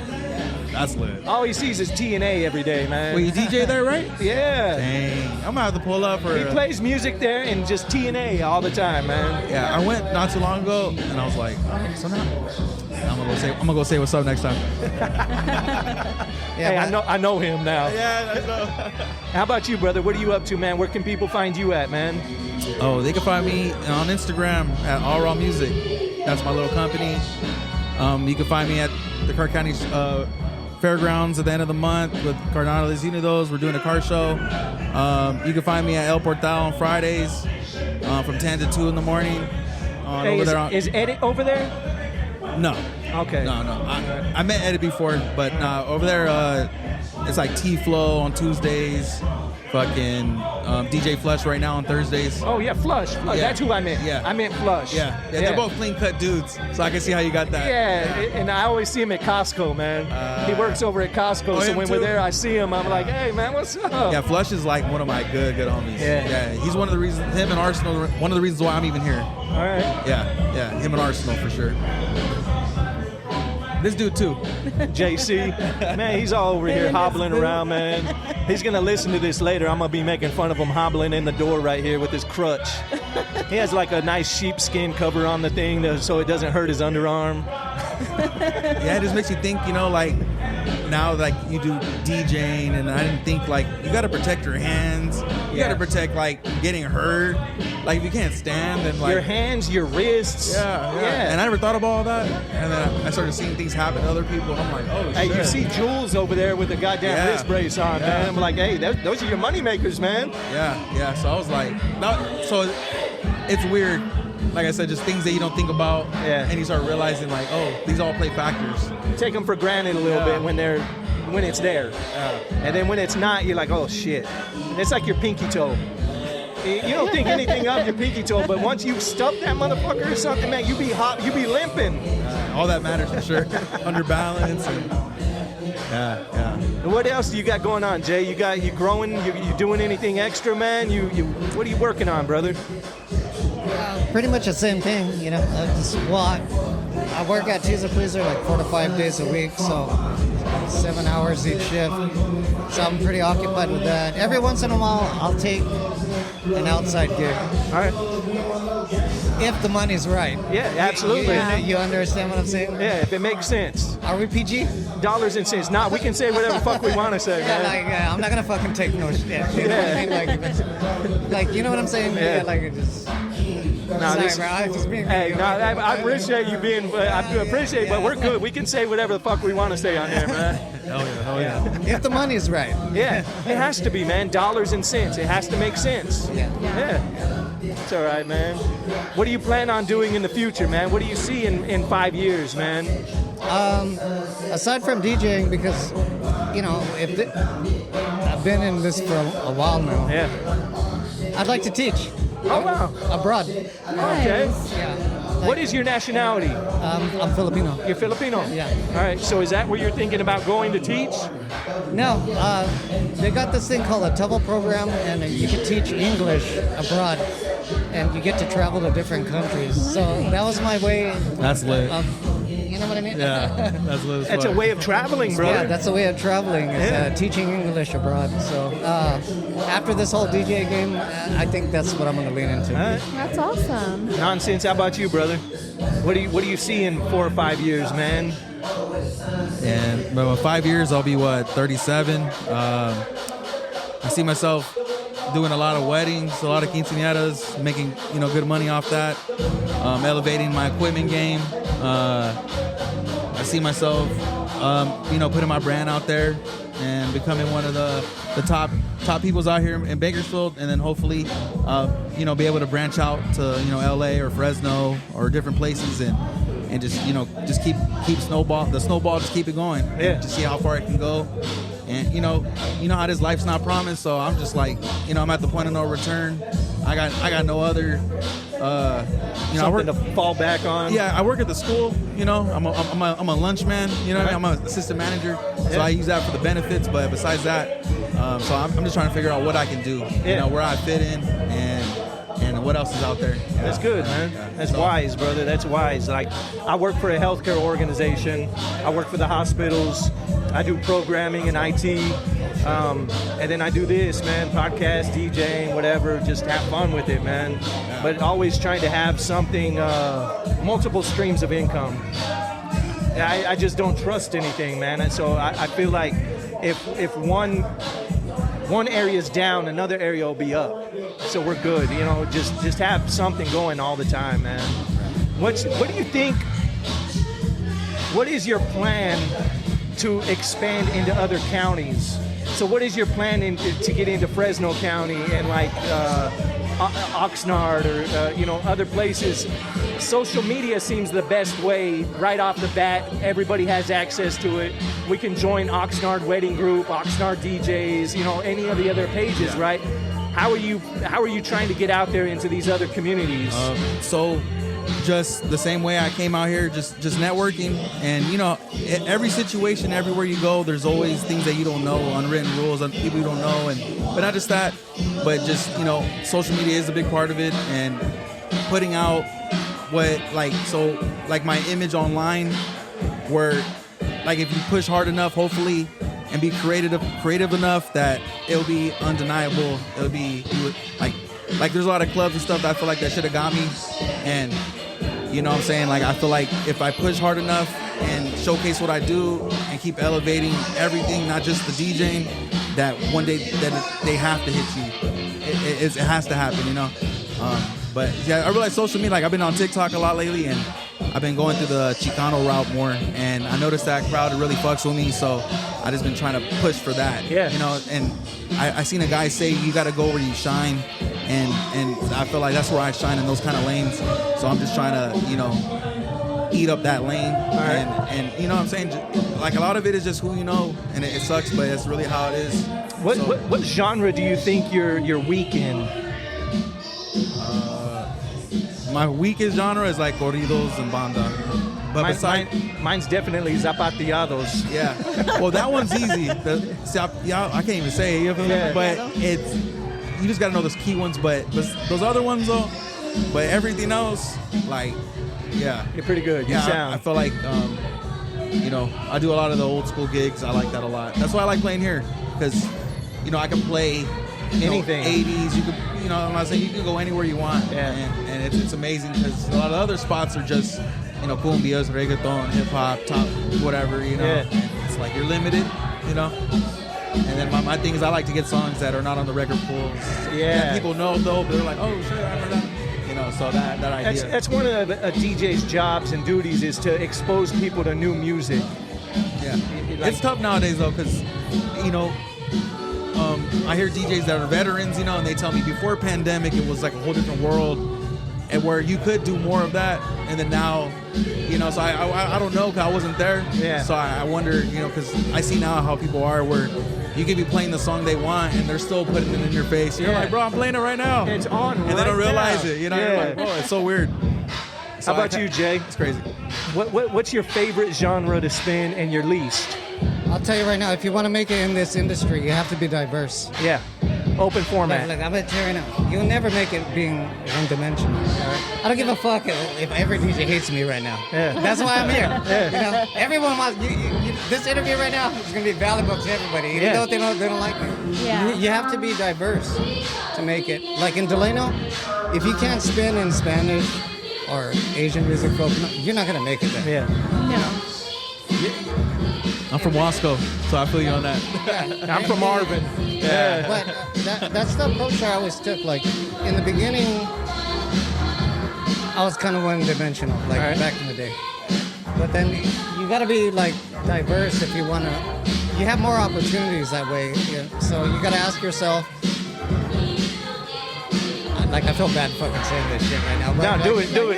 If you want to make it, you got to be diverse, because there's so many people that only have one set, like a one set genre. There's only one Steve Aoki, and one Dylan Francis, and one Marshmello, and that's their genre, and that's it. And So- they have made that successful. But that's very, very few and far between. It's very rare. Yeah, so you have to. The probability of you getting gigs, you got to compete with all those people Yeah. that just have one genre. You know what I mean? Yeah. But if you expand yourself, then the sky's the limit. You know what I mean? And I'm gonna be honest right now. Like the thing that I do is, like, if I have a weakness, I listen to whatever station or whatever it might be, wherever my weakest point is, And dive into it. yeah, and learn it. Learn it. Yeah. Go through things that people don't want to do. If that makes sense. Yeah, because it's not fun for them or enjoyable, and they want to stick to the genre that they know. Yeah. And it's hard to go listen to a bunch of country music that you may not enjoy very much, but you need that in your belt. Exactly. Yeah. And that opens the doors for a lot of things, you know. That's all I can say. Yeah. I'm not going to say it's a secret, but you know, if people think it's a secret, then I'm revealing it right now. That's the way I do it. Yeah, you know? absolutely. Yeah. You know. I think that's how most of these DJs here are. I think most everybody here is pretty open format. That's good. That's good. Hey, Languas is leaving. We got some gummies from her. Shout out to her. Thank you, girl. Appreciate you. Yeah, because I don't really see a point if I already, like, I know, you know, I love this song, by the way. We all but know I know it already. I don't need to practice it. Yeah. Yeah. You understand? Yeah. If I already know it, then I'm going to go practice something that I don't know. That you don't know.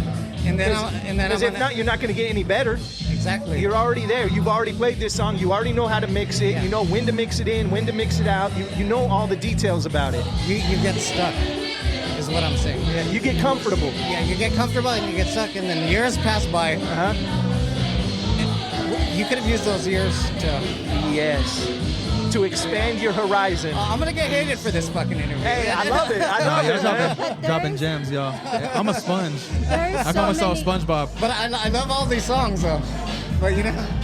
But there are so many DJs out there that you'll go listen to their set and they're just playing the same shit all the time. Oh, yeah, you know. It's regurgitated.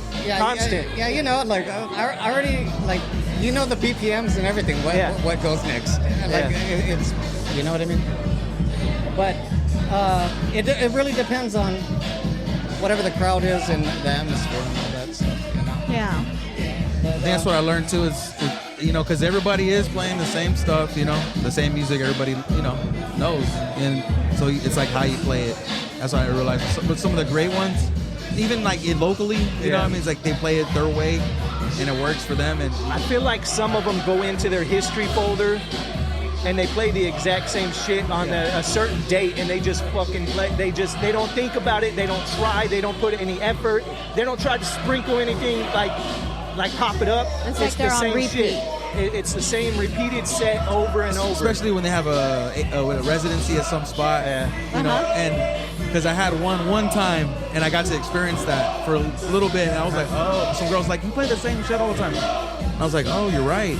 And then from there, it was something that had scrambled my brain for a while, like, you know, and then like, so like, we see like Regulator, like, you know, I've watched him a lot of times, and what I'll see him do is like, he can play Blow the Whistle every night, but he'll play a different version every night. Yeah. With some kind of extra bullshit. A different remix on it. Where he either goes out of it a certain way or whatever, word plays or whatever. Yeah. So I seen people do that. I'm like, that's smart too, you know, where it's different, but you're still going through, or even a cumbia remix or some shit. Like me, I don't play Not Like Us no more, the original version. Yeah. But I'll play the cumbia version because I feel like it still has a sing-along factor, and then it has, you know, everybody. It has a cultural factor and you for can dance. Multiple cultures. Yeah, absolutely. So things like that, you know, I notice. Like, how do you, like, you know, make it, like, fresher, I guess. Yeah. And it really does seem like mashups and shit have become all the rage. I love that. Yeah. I love mashups. Yeah. Especially when it works. What it is, okay, can I say it? Yeah, you can say it. You can't get comfortable with sets. I have no set. Like, you start off with sets. It's off the top. Yeah, you start off with sets, but ultimately, like, the way I was taught, basically, you have to drop the right songs at the right time. Yeah. That's what it is. Absolutely. You have to drop the right songs at the right time. So it doesn't matter what category it is. Whatever's in front of you. Yeah. You don't need a set, you know? No. It's just drop the right songs at the right time. That's facts. You know, read the crowd. And that's like the second phase. Like when you first start DJing, you'll have the set. And this is where you can tell. This is where you can definitely tell. Yeah. You know, like it's not a set. Like I could look at someone right now, like, you know, I'll know whatever they're looking at. You know, it's like, okay, yeah, he knows. Yeah. Yeah. That's facts. Who's your favorite DJ in Bakersfield? Who's your favorite Bakersfield DJ other than yourself, right? My favorite Bakersfield DJ this period is my boy T-Flow. Okay. I think T-Flow, low key, like So whenever, you know, I told my story earlier, my story of how I got in. So I got my teeth whitened by this girl, and then I told her boyfriend was a DJ, and he knew the night scene. And I was like, how do I get in the night scene? Real quick. So fast forward, that guy's like, hey, you want to get in the night scene? Go to El Portal and meet my boy T-Flow and named Trevor. You go over there, and he'll tell you what to do. And I go, he doesn't tell me anything. I just stand there for a whole night. Yeah. And I never used to go out, so it was new. But I watched him. I seen every DJ in Bakersfield, like from the beginning to end. You know what I mean? And my favorite's T-Flow. I feel like it's not that he's good, but the crowd follows. It might be because he's young. I don't know. Because I'm a little older than him. And so it's a weird dynamic, you know, when you're with your peers partying. Yeah. So, you know, of course it's going to turn up. Yeah. So it's crazy. But my favorite, though, is T-Flow. All right. Yeah, how about down. you, Jay? Who's your favorite DJ besides yourself, man? Myself, number one. I mean, we all have to love ourselves. Yeah, I love me. I would like to thank me first and foremost. I've got a lot. It's hard for me to say because I feel like if this is heard, like I might be missing someone. And Yeah. Throw some names. Gordon's just trying to get somebody in trouble. Set people up. But you know, I've always liked DJ Redeem, and he knows this. He's an OG, and he knows what time it is. I like Richie Rich. I like you. I like what you're doing. I appreciate it, man. Because you know, I like watching people that are like me that know how to fucking hustle. You know what I'm saying? Get shit done. You know? Yeah. Like, hey, are you still playing marbles? I haven't been, but I think I might still be a great shot. Hey, I was watching you practice, man. Possibly. I was like, hey. Possibly. Yeah, but there's a lot of... I think every DJ that's in the scene, though, is great.